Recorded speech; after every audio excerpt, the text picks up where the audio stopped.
അയാൾ തനിക്ക് തോന്നുമ്പോഴെല്ലാം ഒരു യുദ്ധം തുടങ്ങും. താൻ കൊല്ലുന്ന മനുഷ്യരുടെ കയ്യിൽ ആയുധങ്ങളുണ്ടോ? കുഞ്ഞുങ്ങൾ മരിക്കുന്നുണ്ടോ? ആശുപത്രികൾ തകരുന്നുണ്ടോ? മനുഷ്യർക്ക് വായുവും വെള്ളവും ആഹാരവും നിഷേധിക്കപ്പെടുന്നുണ്ടോ എന്നതൊന്നും അയാൾക്ക് പ്രശ്നമാകുന്നില്ല. ബെഞ്ചമിൻ നെതന്യാഹുവിൻ്റെ മുന്നിൽ തൻ്റെ രാജ്യത്തിൻ്റെ നിലനിൽപ്പിന് മാത്രമാണ് പരിഗണന. പച്ച നിറത്തിൽ പരന്നു കിടക്കുന്ന പശ്ചിമേഷ്യയെ ഒരു ചെറു പൊട്ടുപോലെ തൻ്റെ സയനിസ്റ്റ് നീലനിറം മാത്രമേ അയാൾ കാണുന്നുള്ളൂ. ഒന്നാം ലോകം ബെഞ്ചമിൻ നെതന്യാഹുവിനെ ഒരു യുദ്ധക്കുറ്റവാളിയായി വിചാരണ ചെയ്യില്ല. മൂന്നാം ലോകം അയാളുമായി ചങ്ങാത്തത്തിന് മത്സരിക്കുന്നു. 3 പതിറ്റാണ്ടായി ഇസ്രായേലിന്റെ രാഷ്ട്രീയത്തിൽ നെതന്യാഹുവിന്റെ നിഴൽ വീഴാത്ത ഒരു പകലുമില്ല. അയാൾ വാഗ്ദാനം ചെയ്യുന്ന സുരക്ഷയിൽ വിശ്വസിക്കാത്ത രാത്രികളുമില്ല. ആരാണ് ബെഞ്ചമിൻ നെതന്യാഹു? ഒട്ടൊക്കെ ദുരൂഹമാണ് നെതന്യാഹുവിന്റെ ജീവിതം. ദി ഗോലെം ഓഫ് പ്രാഗിലെ യഹൂദ നാടോടി കഥ പോലെയല്ല പക്ഷേ അത്. കൃത്യമായി പ്ലാൻ ചെയ്ത് പ്ലേസ് ചെയ്ത് സൃഷ്ടിച്ചെടുത്ത ഒരു രാഷ്ട്രീയ ജീവിതമാണ് ഇസ്രായേലിനെ ഏറ്റവും അധികം കാലം നയിച്ച പ്രധാനമന്ത്രിയുടേത്. 1909 ഏപ്രിൽ 11 പശ്ചിമേഷ്യയിലെ പുരാതന തുറമുഖ നഗരമായ ജാഫയുടെ വടക്കുള്ള മണൽക്കുന്നുകളിൽ 66 ജൂത കുടുംബങ്ങൾ ഒത്തുചേർന്നു. തരിശായി കിടന്ന താഴ്വാരത്തിൽ തമ്പടിക്കുക, അവിടെ സാധ്യമായ എന്തെങ്കിലും വ്യാപാരം നടത്തുക, ഇതായിരുന്നു ലക്ഷ്യം. അവരുടെ കയ്യിൽ ഉടുത്ത വസ്ത്രവും ഏതാനും കഴുതകളും കൃഷിപ്പണിക്കുള്ള ആയുധങ്ങളുമല്ലാതെ മറ്റൊന്നും ഉണ്ടായിരുന്നില്ല. ജാഫ കടലിന്റെ തീരത്ത് നിന്ന് അവർ കുറെ ചിപ്പിത്തോടുകൾ പെറുക്കിയെടുത്തു. ഓരോ ചിപ്പിത്തോടിലും ഓരോ കുടുംബത്തിന്റെ പേരെഴുതി. എന്നിട്ട് നറുക്കെടുത്തു. നറുക്ക് ലഭിച്ച ജൂതകുടുംബങ്ങൾക്കെല്ലാം ആ താഴ്വരയിലെ കണ്ണെത്താ ദൂരത്തോളം പരന്ന ഭൂമി വീതിച്ച് പതിച്ചു നൽകി. ചിപ്പിത്തോടിൽ നറുക്ക് കിട്ടിയവർ സ്ഥാപിച്ച അന്നത്തെ ആ ടൗൺഷിപ്പാണ് ഇന്നത്തെ ടെൽ അവീവ് നഗരം. ആ കക്കത്തോടുകളിലാണ് ആധുനിക ഇസ്രായേൽ പിറന്നത്. അന്ന് നറുക്ക് കിട്ടിയവരിൽ റഷ്യയിൽ നിന്നുള്ള മിലിക്കോവ്സ്കി കുടുംബവും ഉണ്ടായിരുന്നു. ക്രീവയിലെ ജൂത സമൂഹത്തിലെ റാബിയായിരുന്ന നഥാൻ മിലിക്കോവ്സ്കി തന്റെ നറുക്കെഴുതിയ ചിപ്പിയുമായി വാഗ്ദത്ത ഭൂമിയിലേക്ക് പ്രവേശിച്ചു. എന്നാൽ ഒരു വിളവെടുപ്പ് കാലം മുഴുവൻ ചിലവഴിച്ചിട്ടും അയാൾ നട്ടതൊന്നും അവിടെ വേരുപിടിച്ചില്ല. ഹിരിയാമലയുടെ താഴ്വരയിലെ കരിമ്പാറക്കെട്ടുകളോടും ചുണ്ണാമ്പ് മണ്ണിനോടും പോരടിച്ച് മടുത്ത് നഥാൻ മിൽക്കോവ്സ്കി പോളണ്ടിലേക്ക് പോയി. അവിടെ ജൂത പുരോഹിതനായി തുടർന്നു. 1910 അദ്ദേഹത്തിന് ബെൻസിയോൺ എന്ന മകൻ പിറന്നു. ബെൻസിയോണിന് 10 വയസ്സുള്ളപ്പോൾ വിശുദ്ധ നാടും അവിടെ തനിക്ക് നറുക്കായി കിട്ടിയ ഭൂമിയും നഥാൻ അസ്വസ്ഥമാക്കാൻ തുടങ്ങി. കയ്യിൽ കിട്ടിയതെല്ലാം വാരിയെടുത്ത് അയാൾ പോളണ്ടിൽ നിന്നും ടെല്ലവീവിലേക്ക് പോയി. ഇത്തവണ പക്ഷേ മിൽക്കോവ്സ്കി കുടുംബം ടെല്ലവീവിൽ വേരുപിടിച്ചു. പലസ്തീനിൽ അപ്പോൾ ബ്രിട്ടീഷ് ഭരണമാണ്. ഭിന്നിപ്പിക്കുക, തടസ്സങ്ങളില്ലാതെ ഭരിക്കുക എന്ന നയം സമർത്ഥമായി നടപ്പാക്കിക്കൊണ്ടിരുന്ന ബ്രിട്ടീഷുകാർ ജൂത കുടിയേറ്റത്തെ പ്രോത്സാഹിപ്പിക്കുന്ന കാലം. ചിപ്പിത്തോടിൽ തനിക്ക് നറുക്ക് കിട്ടിയ ഭൂമിയെന്ന് അവകാശപ്പെട്ട് നഥാൻ ടെല്ലവീവിന്റെ കണ്ണായ ഭാഗം പതിച്ചെടുത്തു. കുടുംബത്തിന്റെ റഷ്യൻ പേരായ മിൽക്കോവ്സ്കി എന്നത് മാറ്റി നെതന്യാഹു എന്നാക്കി. ഹീബ്രുവിൽ നെതന്യാഹു എന്നാൽ ദൈവഹിതത്താൽ സംഭവിച്ചത് എന്നർത്ഥം. കാലം പോകെ 1948 പലസ്തീനിലെ ബ്രിട്ടീഷ് ഭരണത്തിന് അന്ത്യമായി. ഒരിക്കലും മായാത്ത വിഭജനത്തിന്റെ വടുക്കൾ ബാക്കിയാക്കിയാണ് അവർ പോയത്. അതേ വർഷം May 14 David Ben-Gurion state of ഇസ്രായേലിന്റെ ജനനം പ്രഖ്യാപിച്ചു. തൊട്ടടുത്ത വർഷം 1949 ഒക്ടോബർ 21 നഥാന്റെ മകൻ ബെൻസിയോണിന് ഒരാൺകുട്ടി പിറന്നു. അവന് ബെഞ്ചമിൻ നെതന്യാഹു എന്ന് പേരിട്ടു. ബെഞ്ചമിൻ ജനിക്കുമ്പോൾ ടെല്ലവീവിലെ മണ്ണ് ഉറച്ചിരുന്നില്ല. എമ്പാടും രക്തമായിരുന്നു. 1 വയസ്സ് മാത്രം പ്രായമുള്ള തങ്ങളുടെ വാഗ്ദത്ത രാജ്യത്തെമ്പാടും പൊടിമണലിന്റെയും ഗന്ധമായിരുന്നു. എന്നും രാത്രിയിൽ അലർച്ചകൾ മാത്രം. നിങ്ങളെ ഞങ്ങൾ സമാധാനത്തോടെ പ്രാർത്ഥിക്കാൻ അനുവദിക്കില്ലെന്ന് ഇരുവിഭാഗവും പോർവിളി മുഴക്കുന്നു. ബെഞ്ചമിന്റെ ആദ്യ കരച്ചിൽ വെടിയൊച്ചകളുടെ ശബ്ദത്തിൽ മുങ്ങിപ്പോയിരുന്നു. ഇന്നും ആ വെടിയൊച്ചകൾ കേൾക്കാതെ ഉറങ്ങാൻ സാധിക്കാത്ത വിധം അസ്ഥിയോട് ചേർന്നുപോയ ശബ്ദം. ബെഞ്ചമിന്റെ പിതാവ് ബെൻസിയോൺ ഇക്കാലം കൊണ്ട് ടെല്ലവീവിൽ ഒരു ജൂത ചരിത്രകാരനായും ജൂത എൻസൈക്ലോപീഡിയയുടെ സൃഷ്ടാവ് എന്ന നിലയിലും വലിയ പേര് സമ്പാദിച്ചിരുന്നു. അന്ന് ടെല്ലവീവിൽ ജീവിച്ചിരുന്നവരിൽ ഏറ്റവും പാണ്ഡിത്യമുള്ള കഠിനഹൃദയനായ സയനിസ്റ്റ്. വിഖ്യാത ചരിത്രകാരൻ ജോസഫ് ക്ലോസ്നറുടെ കീഴിലാണ് ബെൻസിയോൺ ചരിത്രം പഠിച്ചത്. അക്കാലത്ത് ടെല്ലവീവിൽ ചരിത്രത്തിൽ വിശ്വസിക്കുക എന്നാൽ രക്തത്തിലും യുദ്ധങ്ങളിലും ഏതു വിധേനയുള്ള അതിജീവനത്തിലും വിശ്വസിക്കുക എന്നായിരുന്നു അർത്ഥം.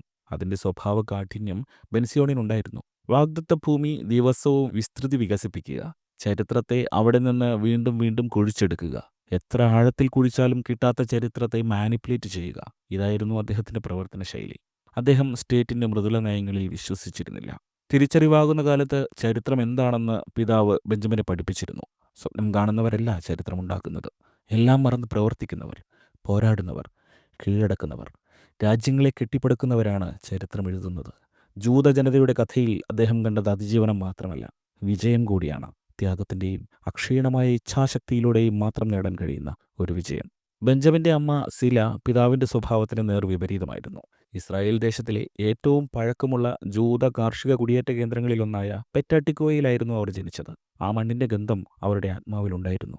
ഒരു അധ്യാപികയായിരുന്ന അവർക്ക് ഹീബ്രു സാഹിത്യത്തിലും സംഗീതത്തിലും വൈഭവമുണ്ടായിരുന്നു. സ്റ്റേറ്റിന് വേണ്ടി അവർ പുതിയ പാട്ടുകൾ എഴുതി. അവർ ബെഞ്ചമിനെ ബിബി എന്നാണ് വിളിച്ചത്. ആദ്യ വർഷങ്ങളിലെ ഇസ്രായേൽ നമുക്ക് സങ്കല്പിക്കാൻ പോലും സാധിക്കാത്ത വിധം നരകമായിരുന്നു. ഇടമുറിയാതെ അതിൻ്റെ രക്തം വാർന്നു.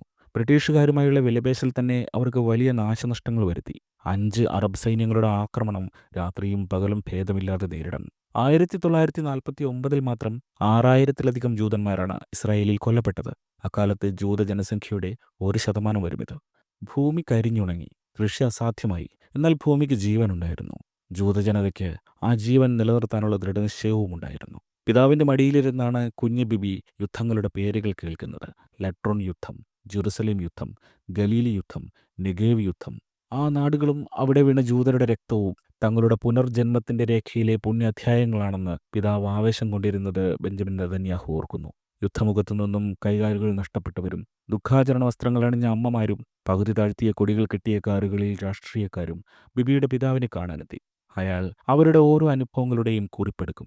ഇസ്രായേലിൻ്റെ യുദ്ധചരിത്രം ബെൻസിയോൻ നെതന്യാഹു ആണ് തയ്യാറാക്കിയിരുന്നത്. അപ്പോൾ അദ്ദേഹത്തിൻ്റെ മകൻ ബെഞ്ചമിൻ നെതന്യാഹു പിതാവിൻ്റെ മടിയിലിരുന്ന് കളിക്കുകയായിരിക്കും. ഇങ്ങനെയാണ് വിചിത്രമായും നൈരന്തര്യത്തോടെയും ചരിത്രം പ്രവർത്തിക്കുന്നത്.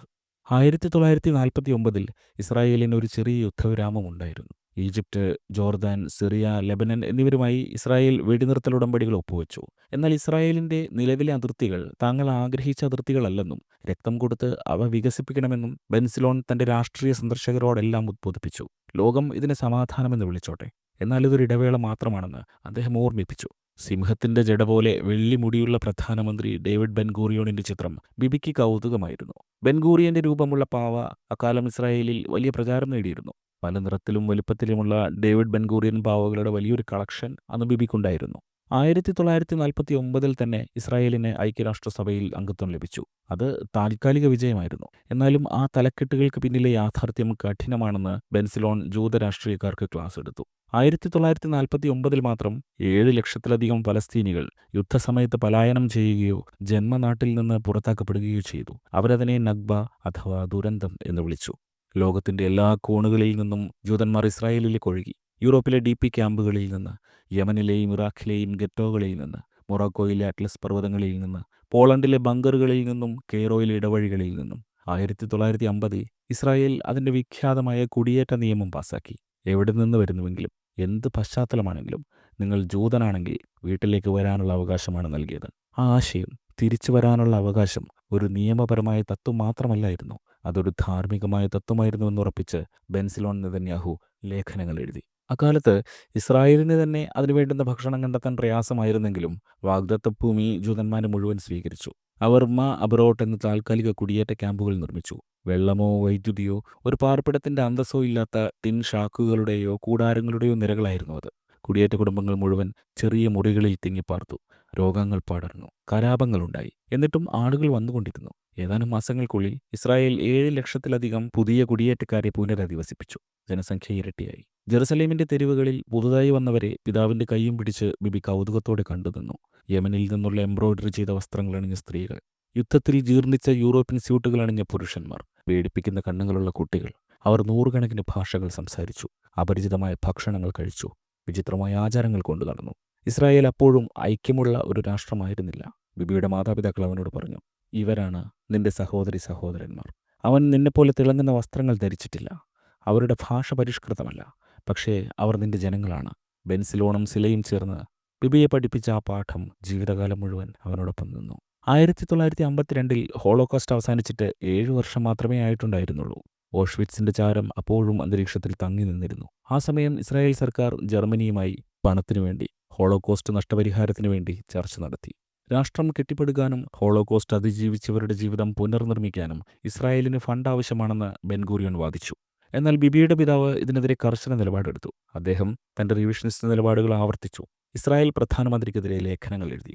കൊലയാളികളിൽ നിന്ന് എങ്ങനെ പണം സ്വീകരിക്കാൻ കഴിയും? രക്തസാക്ഷികളുടെ ഒരു രാഷ്ട്രത്തിന് എങ്ങനെ 6 ദശലക്ഷം ആത്മാക്കൾക്ക് വിലയിടാൻ കഴിയും? പ്രതിഷേധങ്ങൾ വകവയ്ക്കാതെ നഷ്ടപരിഹാര കരാർ ഒപ്പുവെച്ചു. ജർമ്മനി ഇസ്രായേലിന് കോടിക്കണക്കിന് മാർക്ക് സാധനങ്ങളും മൂലധനവും നൽകും. ആ പണം പിന്നീട് ഫാക്ടറികൾക്കും റെയിൽവേകൾക്കും ആയുധങ്ങൾ വാങ്ങുന്നതിനും ഉപയോഗിക്കും. 1956 ഇസ്രായേൽ ഉപേക്ഷിക്കാൻ ഈ സംഭവം ബെൻസിലോണിന് ഒരു കാരണമാവുകയായിരുന്നു. അതേസമയം ഗാസയിൽ ഫലസ്തീൻ ഫിദായിൻ ആക്രമണങ്ങൾ ശക്തമാക്കിയിരുന്നു. ജർമ്മനിയുടെ പണവും ആയുധങ്ങളും ലഭിച്ചതോടെ ഇസ്രായേൽ ശക്തമായി തിരിച്ചടിച്ചു. ബിബി ടെല്ലവീവിലെ പ്രിലിമിനറി സ്കൂളിൽ 1-ാം ക്ലാസ്സിൽ പഠിക്കുമ്പോഴാണ് ടെല്ലവീവിൽ ആദ്യത്തെ വ്യോമാക്രമണ സൈറൻ മുഴങ്ങിയത്. കരയരുതെന്നും ഡെസ്കിനടിയിൽ ഒതുങ്ങിക്കൂടണമെന്നും പതുക്കെ ശ്വാസമെടുക്കണമെന്നും അധ്യാപിക ബിബിയോട് പറഞ്ഞു. വ്യോമാക്രമണങ്ങൾ ശക്തമാകുന്നതിനിടെ 1952 ബിബിക്ക് 3 വയസ്സ് തികയുന്നതിന് മുൻപ് അവരുടെ കുടുംബം ജെറുസലേമിലേക്ക് താമസം മാറി. ബെൻസിലോണിന് ഹീബ്രു യൂണിവേഴ്സിറ്റിയിൽ ഫെലോഷിപ്പ് ലഭിച്ചിരുന്നു. പുതിയ ജൂത എൻസൈക്ലോപീഡിയ ഉണ്ടാക്കാനുള്ള ശ്രമത്തിൽ അദ്ദേഹം മുഴുകി. അങ്ങനെ അവർ കുന്നിറങ്ങി വരുന്ന കടൽക്കാറ്റുള്ള താഴ്വര വിട്ട് വരണ്ട കാറ്റ് വീശുന്ന സമതലങ്ങളിലേക്ക് മാറി. 1955 ബിബിക്ക് 6 വയസ്സ് തികയുന്നതിന് തൊട്ടുമുമ്പ് ജെറുസലേമിൽ പ്രാഥമിക വിദ്യാഭ്യാസം ആരംഭിച്ചു. ഇസ്രായേലിന്റെ കരിക്കുലം വെറും അക്ഷരങ്ങളെയും അക്കങ്ങളെയും കുറിച്ചായിരുന്നില്ല. പുതിയ ഇസ്രായേലിയുടെ ആത്മാവിനെ രൂപപ്പെടുത്തുന്നതിനെക്കുറിച്ചായിരുന്നു അത്. ബിബിയും കൂട്ടരും അധ്വാനത്തിന്റെയും മണ്ണിന്റെയും പാട്ടുകൾ പാടി.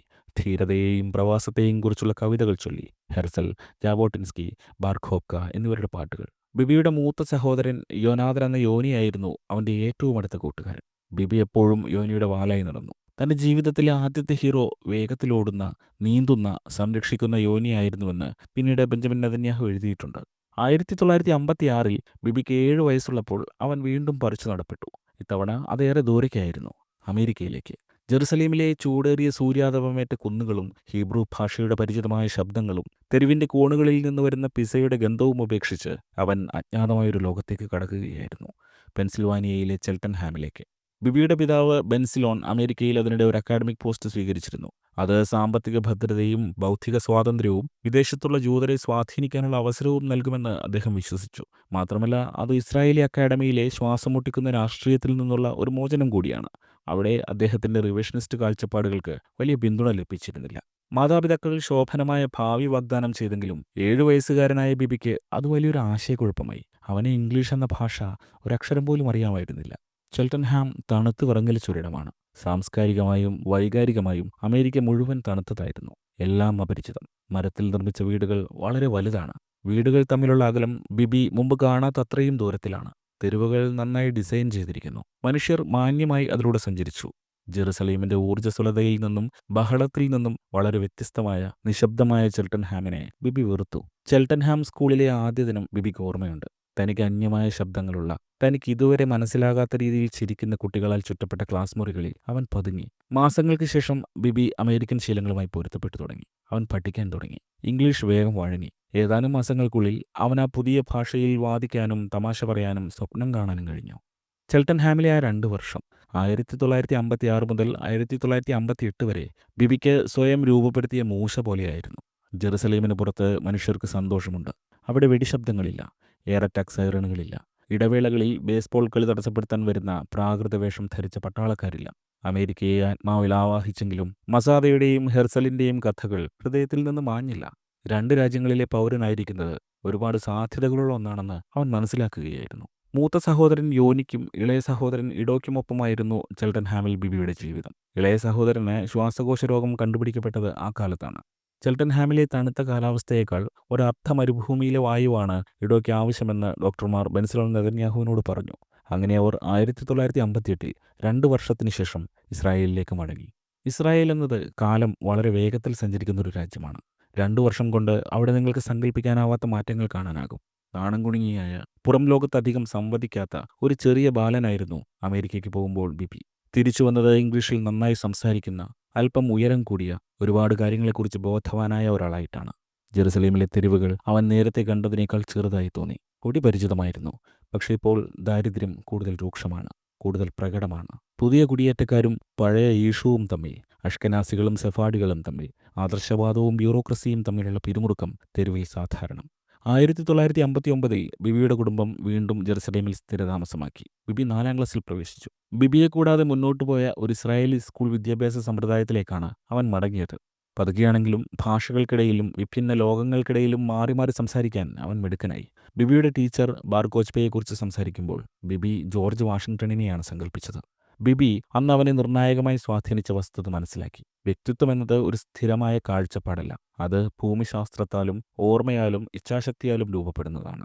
1961 ഇസ്രായേൽ തങ്ങളുടെ രാജ്യത്ത് 1 കോടി ജൂത കുടിയേറ്റക്കാർ പൂർത്തിയായത് ദേശീയ ആഘോഷമാക്കി. ബ്രസീലിൽ നിന്നെത്തിയ മോർദെചായിയും റെബേക്ക ചിസിക്കുമായിരുന്നു 1 കോടി തികച്ച ആ 2 കുടിയേറ്റക്കാർ. രാജ്യം സന്തോഷത്തിൽ ആറാടി. ടെലിവിഷനിൽ ആ ചടങ്ങ് കണ്ടത് ബിബി ഓർക്കുന്നു. അവരുടെ മുഖങ്ങൾ പ്രതീക്ഷ നിറഞ്ഞതും ആകാംക്ഷയുള്ളതും വിസ്മയിപ്പിക്കുന്നതുമായിരുന്നു. പ്രവാസികളെ ഒരുമിച്ച് രാജ്യം സമൃദ്ധമാക്കുന്നതിനെക്കുറിച്ച് ബെൻഗൂറിയൻ സംസാരിക്കുന്നത് കേട്ട് അവൻ്റെ അമ്മ കണ്ണീർ തുടച്ചു. 1963 ബിബിയുടെ കുടുംബത്തിന് വീണ്ടും ഇസ്രായേൽ വിടേണ്ടി വന്നു. അമേരിക്കയിലേക്ക് തന്നെ. പെൻസിൽവാനിയയിലെ പോർട്സ്മൗത്തിൽ അധ്യാപകനായി ബെൻസിലോൺ നെതന്യാഹുവിന് ജോലി കിട്ടി. അവർ വീണ്ടും സാധനങ്ങൾ പാക്ക് ചെയ്തു. ബന്ധുക്കളോട് യാത്ര പറഞ്ഞു. അമേരിക്കയിലേക്ക് വിമാനം കയറി. ഈ തവണ ബിബിക്ക് മാറ്റം കൂടുതൽ സുഗമമായിരുന്നു. അവൻ കൗമാരക്കാരനായിരിക്കുന്നു. അമേരിക്കൻ ജീവിതത്തിൻ്റെ ഞെട്ടൽ അവനെ അത്രയധികം ബാധിച്ചില്ല. അവൻ്റെ ഇംഗ്ലീഷ് അപ്പോൾ മിനുസമുള്ളതായിരുന്നു. ആ വർഷങ്ങളിൽ ബെൻസിലോൺ നെതന്യാഹു അമേരിക്കയിൽ തൻ്റെ സെമറ്റിക് ആശയങ്ങൾ കൂടുതൽ തീവ്രമായി പ്രചരിപ്പിക്കാൻ തുടങ്ങി. അദ്ദേഹത്തിൻ്റെ പ്രഭാഷണങ്ങൾ കൂടുതൽ ശക്തമായി. ചരിത്രം പഠിപ്പിക്കുന്നതിനേക്കാൾ അദ്ദേഹം പ്രത്യയശാസ്ത്രപരമായ യുദ്ധം നയിക്കുകയായിരുന്നു. അമേരിക്കയിലെ അക്കാഡമിക് ഹാളുകളിലും ജൂത കമ്മ്യൂണിറ്റി സെൻ്ററുകളിലും ബെൻസിലോൺ ശക്തമായ ഒരു ജൂത സ്വത്വത്തിൻ്റെ ആവശ്യകതയെക്കുറിച്ചും ഇസ്രായേലിൻ്റെ നിലനിൽപ്പിനുള്ള ഭീഷണികളെക്കുറിച്ചും അന്ന് അദ്ദേഹം ആഴത്തിൽ ഗവേഷണം ചെയ്തുകൊണ്ടിരുന്ന സ്പാനിഷ് ഇൻക്വിസിഷൻ്റെ പാഠങ്ങളെക്കുറിച്ചും സംസാരിച്ചു. ഇസ്രായേലിൽ ഇക്കാലം ആശങ്കയുടെയും പ്രതീക്ഷയുടെയും വിചിത്രമായൊരു മിശ്രിതമായിരുന്നു. 1960 ചാരം മൂടിയ ഭൂതകാലത്തിൽ നിന്ന് വിളിച്ചുണർത്തിയ ഒരു പ്രേതത്തെപ്പോലെ അഡോൾഫ് ഐഷ്മാൻ ഇസ്രായേലിൻ്റെ ചരിത്രത്തിലേക്ക് വിചാരണ നേരിടാനായി വന്നു. ജർമ്മനിയിൽ ഹിറ്റ്ലറുടെ നിർദ്ദേശപ്രകാരം ലക്ഷക്കണക്കിന് ജൂതരെ കൊലപ്പെടുത്തിയ ആരാച്ചാർ മൊസാദ് അയാളെ അർജന്റീനയിൽ നിന്നാണ് പിടികൂടിയത്. അത് ഇസ്രായേൽ സർക്കാരിൻ്റെ വിജയമായി പ്രകീർത്തിക്കപ്പെട്ടു. ഐഷ്മാന്റെ വിചാരണ 1961 ആരംഭിക്കുമ്പോൾ ബിബിക്ക് 11 വയസ്സായിരുന്നു. ഇസ്രായേലി ചരിത്രത്തിൽ ആദ്യമായി ടെലിവിഷനിൽ സംപ്രേഷണം ചെയ്ത വിചാരണയായിരുന്നു അത്. ഹോളോകോസ്റ്റ് അതിജീവിച്ചവർ ഓരോരുത്തരായി വിറച്ച ശബ്ദത്തിൽ ദുരന്തങ്ങൾ സാക്ഷ്യപ്പെടുത്തി. 1962 ഐഷ്മാനെ കുറ്റക്കാരനാണെന്ന് കണ്ടെത്തി വധശിക്ഷയ്ക്ക് വിധിച്ചു. അതേ വർഷം തന്നെ വിധി നടപ്പിലാക്കുകയും ചെയ്തു. ഇസ്രായേലിൻ്റെ ചരിത്രത്തിലെ ഏക സിവിൽ വധശിക്ഷയായിരുന്നു അത്. അമേരിക്കയിൽ പോലും അന്ന് അന്തരീക്ഷം എത്ര ഗംഭീരമായിരുന്നുവെന്ന് ബിബി ഓർക്കുന്നു. ആഘോഷങ്ങളല്ല, ആഴത്തിലുള്ള കൂട്ടായ നിശബ്ദത മാത്രം. നീതി നടപ്പിലായി. 1963 ഇസ്രായേലിൻ്റെ സ്ഥാപക പ്രധാനമന്ത്രിയായ ഡേവിഡ് ബെൻഗൂറിയൻ വിരമിച്ചു. പുതിയ നേതാവ് സ്ഥാനമേറ്റു, ലെവി എഷ്കോൾ. അദ്ദേഹം സ്വഭാവത്തിൽ സൗമ്യനായിരുന്നു. സ്വരം ഒരു ടെക്നോക്രാറ്റിനെ പോലിരുന്നു. ബെൻഗൂറിയനെ പോലെ വികാരജീവിയായിരുന്നില്ല. ബിബിയുടെ പിതാവ് ലെവി എഷ്കോളിനെ അംഗീകരിച്ചില്ല. നമുക്കിപ്പോൾ യോദ്ധാക്കളെയാണ് വേണ്ടത്. അദ്ദേഹം അത്താഴമേശയിൽ പിറുപിറുത്തു. പരിപാലകരെ അല്ല. 1964 ഇസ്രായേൽ സർക്കാർ ഗവൺമെൻറ് നാഷണൽ വാട്ടർ കാരിയർ പൂർത്തിയാക്കി. വടക്കുള്ള ഗലീലി കടലിൽ നിന്ന് വരണ്ട തെക്കൻ പ്രദേശങ്ങളിലേക്ക് വെള്ളമെത്തിക്കുന്ന എഞ്ചിനീയറിംഗ് പദ്ധതിയായിരുന്നു അത്.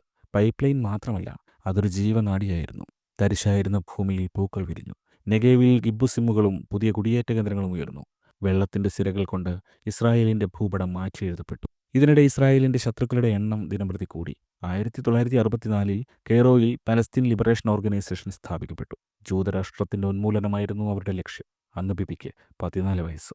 1967 18-ാം വയസ്സിൽ പെൻസിൽവാനിയയിലെ ചെൽട്ടൻഹാം ഹൈസ്കൂളിൽ നിന്ന് ബിബി പഠനം പൂർത്തിയാക്കി. ദിവസങ്ങൾക്കകം അവരുടെ കുടുംബം ഇസ്രായേലിലേക്ക് മടങ്ങി. ബിബിക്ക് നിർബന്ധിത സൈനിക സേവനം പൂർത്തിയാക്കണമായിരുന്നു. 6 ഡേ വാർ പൊട്ടിപ്പുറപ്പെട്ട സമയം. അറബ് സൈന്യങ്ങളാൽ ചുറ്റപ്പെട്ട ഇസ്രായേൽ നാശത്തിൻ്റെ വക്കിലായിരുന്നു. കൊടുങ്കാറ്റിൻ്റെ പ്രഭവത്തിൽ രൂപപ്പെടുന്ന മിന്നൽ പിണർ പോലെ ഇസ്രായേൽ ആഞ്ഞടിച്ചു. 6 ദിവസങ്ങൾ കൊണ്ട് ഈജിപ്ത്, സിറിയ, ജോർദാൻ സൈന്യങ്ങളെ ഇസ്രായേൽ പരാജയപ്പെടുത്തി. ജെറുസലേം വീണ്ടെടുത്തു. യുദ്ധവിജയത്തിനിടയിലേക്കാണ് നിർബന്ധിത സൈനിക സേവനത്തിനായി ബിബി ജെറുസലേമിലേക്ക് തിരിച്ചെത്തുന്നത്. ഇസ്രായേലിൻ്റെ ഏറ്റവും മികച്ച കമാൻഡോ യൂണിറ്റുകളിലൊന്നായ സൈററ്റ് മാറ്റ്കലിലാണ് ബിബി ചേർന്നത്. അതിലേക്കുള്ള തിരഞ്ഞെടുപ്പ് പ്രക്രിയ കഠിനമായിരുന്നു. ബിബി പൊള്ളിയ പാദങ്ങളോടെ മരുഭൂമിയിൽ ഓടി. ഉറക്കമില്ലാതെ പ്രവർത്തിക്കാൻ പഠിച്ചു. ശക്തനായിരുന്നാൽ മാത്രം പോരായിരുന്നു. മിടുക്കനും നിശബ്ദനും അദൃശ്യനുമാകേണ്ടിയിരുന്നു.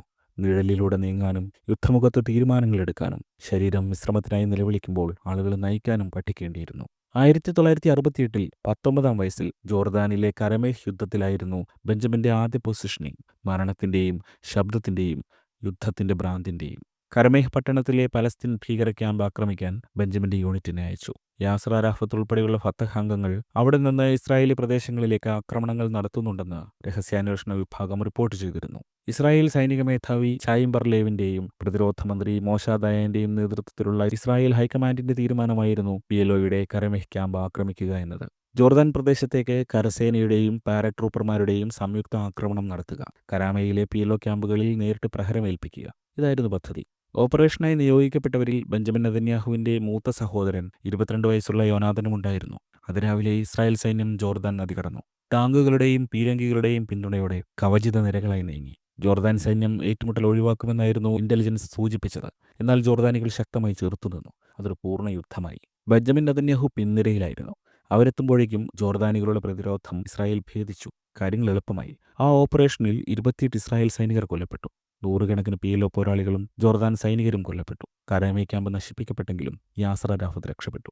1969 ചെങ്കടലിനടുത്തുള്ള ഈജിപ്ഷ്യൻ പോസ്റ്റുകൾക്കെതിരെ തീരദേശ റെയ്ഡുകളിലായിരുന്നു ബെഞ്ചമിന്റെ അടുത്ത ദൗത്യം. അതിൽ മികച്ച രീതിയിൽ പോരാടിയ ബെഞ്ചമിനെ യൂണിറ്റ് ചീഫ് പ്രത്യേകം ശ്രദ്ധിച്ചു. 1971 സാരറ്റ് മാറ്റൽ കമാൻഡോ യൂണിറ്റിൽ ബെഞ്ചമിൻ ടീം ലീഡർ പൊസിഷനിലെത്തി. വീണ്ടും കടുത്ത പരിശീലനം. വെള്ളത്തിനടിയിൽ, മരുഭൂമികളിൽ, പർവ്വതങ്ങളിൽ എല്ലാം. ബന്ദികളെ മോചിപ്പിക്കൽ, സ്ഫോടനങ്ങൾ, ഗറില്ല ആക്രമണം എന്നിവ പരിശീലിച്ചു. 1972 മെയ് 8 ബ്ലാക്ക് സെപ്റ്റംബർ തീവ്രവാദ സംഘത്തിലെ 4 അംഗങ്ങൾ സബീന ഫ്ലൈറ്റ് 571 എന്ന ബെൽജിയൻ എയർലൈനർ ഹൈജാക്ക് ചെയ്തു. വിമാനത്തിൽ 100 യാത്രക്കാരുണ്ടായിരുന്നു. വിമാനം ഇസ്രായേലിലെ ലോഡ് എയർപോർട്ടിൽ ഇറക്കാനാണ് തീവ്രവാദികൾ ആവശ്യപ്പെട്ടത്. വിമാനയാത്രക്കാരെ വിട്ടയക്കാൻ ഇസ്രായേലിന്റെ തടവിലുള്ള പലസ്തീൻ തടവുകാരെ മോചിപ്പിക്കണമെന്ന് ഹൈജാക്കർമാർ ആവശ്യപ്പെട്ടു.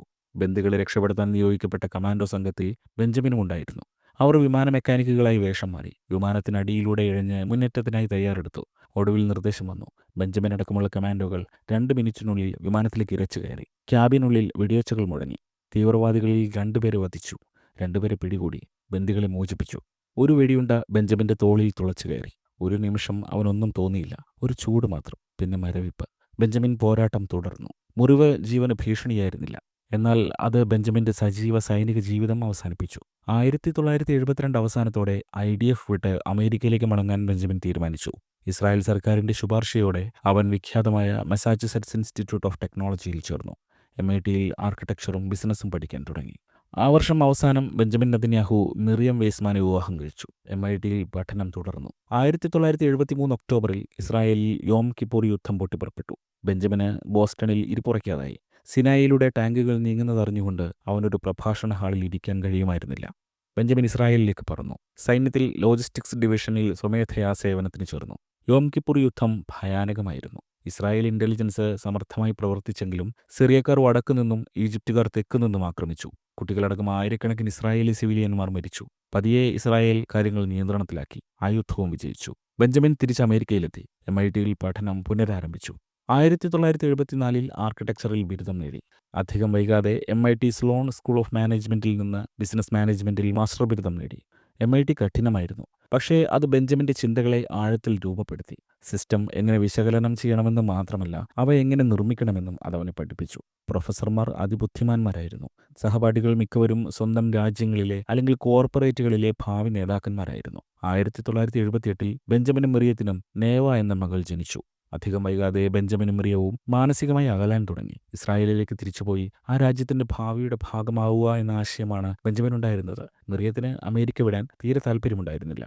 ഇക്കാലം ബെഞ്ചമിനെ പിടിച്ചുലച്ച മറ്റൊരു ദുരന്തമുണ്ടായി. 1976 ജൂലൈയിൽ ഉഗാണ്ടയിലെ എൻഡബയിലേക്ക് ജർമ്മൻ പലസ്തീൻ തീവ്രവാദികളുടെ സംഘം ഒരു എയർ ഫ്രാൻസ് വിമാനം തട്ടിക്കൊണ്ടുപോയി.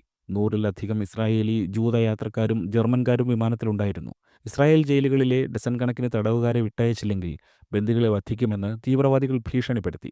എന്നാൽ ഉഗാണ്ടയിലെ രാഷ്ട്ര നേതാവായ ഈദി അമീൻ പോലും അറിയാതെ ഇസ്രായേലി കമാൻഡോകൾ തീവ്രവാദികളെ വധിച്ച് ബന്ദികളെ മോചിപ്പിച്ച് ഇസ്രായേലിലേക്ക് കൊണ്ടുപോയി. എന്നാൽ അന്ന് വൈകിട്ട് ബെഞ്ചമിനെ പിതാവ് ബെൻസിലോൺ ഇസ്രായേലിൽ നിന്ന് വിളിച്ചു പറഞ്ഞു. യോനി കൊല്ലപ്പെട്ടു. യോനി, ബെഞ്ചമിന്റെ മൂത്ത സഹോദരൻ, അവന്റെ ഹീറോ, ഉറ്റ സുഹൃത്ത്, രക്ഷാദൗത്യത്തിന്റെ നേതാവ്, ഓപ്പറേഷനിൽ കൊല്ലപ്പെട്ട ഒരേയൊരു ഇസ്രായേലി സൈനികൻ, തിരിച്ചു വരാത്ത ഒരേ ഒരാൾ. വിജയത്തിന്റെ നിമിഷത്തിൽ അവൻ മരിച്ചു. ദൗത്യം അതിശയകരമായ വിജയമായിരുന്നു. ബന്ദികളെ മോചിപ്പിച്ചു. തീവ്രവാദികളെ നിർവീര്യമാക്കി. ഇസ്രായേൽ വീണ്ടും തലയുയർത്തി നിന്നു. എന്നാൽ യോനി വീണു. റെയ്ഡിന്റെ അവസാന നിമിഷങ്ങളിലാണ് വെടിയേറ്റത്.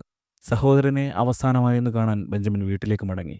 യോനാഥൻ നെതന്യാഹുവിനെ നേരിട്ട് കണ്ടിട്ടില്ലാത്തവരും കണ്ടിട്ടുണ്ടെന്ന് തോന്നിച്ചവരുമായ അപരിചിതരുടെ നിലവിളികൾ. ഇസ്രായേലികൾ അവരുടെ ദേശീയ ഹീറോയെ കാണാനെത്തി. അന്ന് അവരുടെ അച്ഛൻ കരഞ്ഞില്ല. യോനിയെപ്പോലെ ഒരാളെ നഷ്ടപ്പെടുക എന്നത് എന്താണെന്ന് വിവരിക്കാൻ അസാധ്യമാണ്. അവൻ ബെഞ്ചമിന് വെറുമൊരു സഹോദരനായിരുന്നില്ല, ഒരു ധാർമ്മിക വഴികാട്ടിയായിരുന്നു. തുടർന്നുള്ള ദിവസങ്ങൾ തീരുമാനമെടുക്കലിൻ്റേതായിരുന്നു. സഹോദരന്റെ രക്തത്തിന് മറുപടി നൽകേണ്ടിയിരുന്നു. ഒന്നുകിൽ അമേരിക്കയിൽ മിറിയത്തോടും മകൾ നേവയോടുമൊപ്പം ശാന്തമായ ജീവിതം തിരഞ്ഞെടുക്കാം. ഒരു അക്കാഡമിഷ്യനോ CEO ആകാം. ബെഞ്ചമിൻ തീരുമാനിച്ചത് മറിച്ചാണ്. ജൂതരാഷ്ട്രത്തിന്റെ സുരക്ഷയ്ക്കും നിലനിൽപ്പിനും വേണ്ടി ഇനിയുള്ള ജീവിതം തന്റെ ഈ അർത്ഥമരുഭൂമിയിലായിരിക്കണമെന്ന് അയാൾ ഉറപ്പിച്ചു. വിദേശ പത്രപ്രവർത്തകർ മിക്കപ്പോഴും ബെഞ്ചമിൻ നെതന്യാഹുവിനോട് ചോദിക്കാറുണ്ട്, ഈ നിശ്ചയദാർഢ്യം എവിടെ നിന്ന് വരുന്നുവെന്ന്. അദ്ദേഹം അവരെ 1976 ചൂണ്ടിക്കാണിക്കും. ഉഗാണ്ടയിലെ ടാർമാക്കിലേക്ക്, ഒരു രാഷ്ട്രത്തിന്റെ ആത്മാവിൽ കൊത്തിവെച്ച ഒരു പേരിലേക്ക്, യോനിയിലേക്ക്. ഇസ്രായേലിൽ തങ്ങാനും യോനിയുടെ രക്തത്തിന് പ്രതികാരം ചെയ്യാനുമുള്ള ബെഞ്ചമിന്റെ തീരുമാനത്തെ പിതാവ് എതിർത്തു. അമേരിക്കയിലേക്ക് മടങ്ങാനായിരുന്നു അദ്ദേഹത്തിന്റെ നിർബന്ധം. ഇനിയൊരു മകനെ കൂടി നഷ്ടപ്പെടാൻ വയ്യ.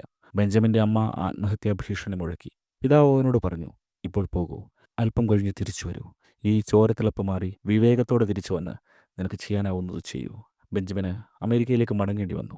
1977 ബെഞ്ചമിൻ ബോസ്റ്റൺ കൺസൾട്ടിംഗ് ഗ്രൂപ്പിൽ ചേർന്നു. ലോകമെമ്പാടുമുള്ള സർക്കാരുകളെ വികസന പദ്ധതികളിൽ ഉപദേശിക്കുന്ന കമ്പനിയാണത്.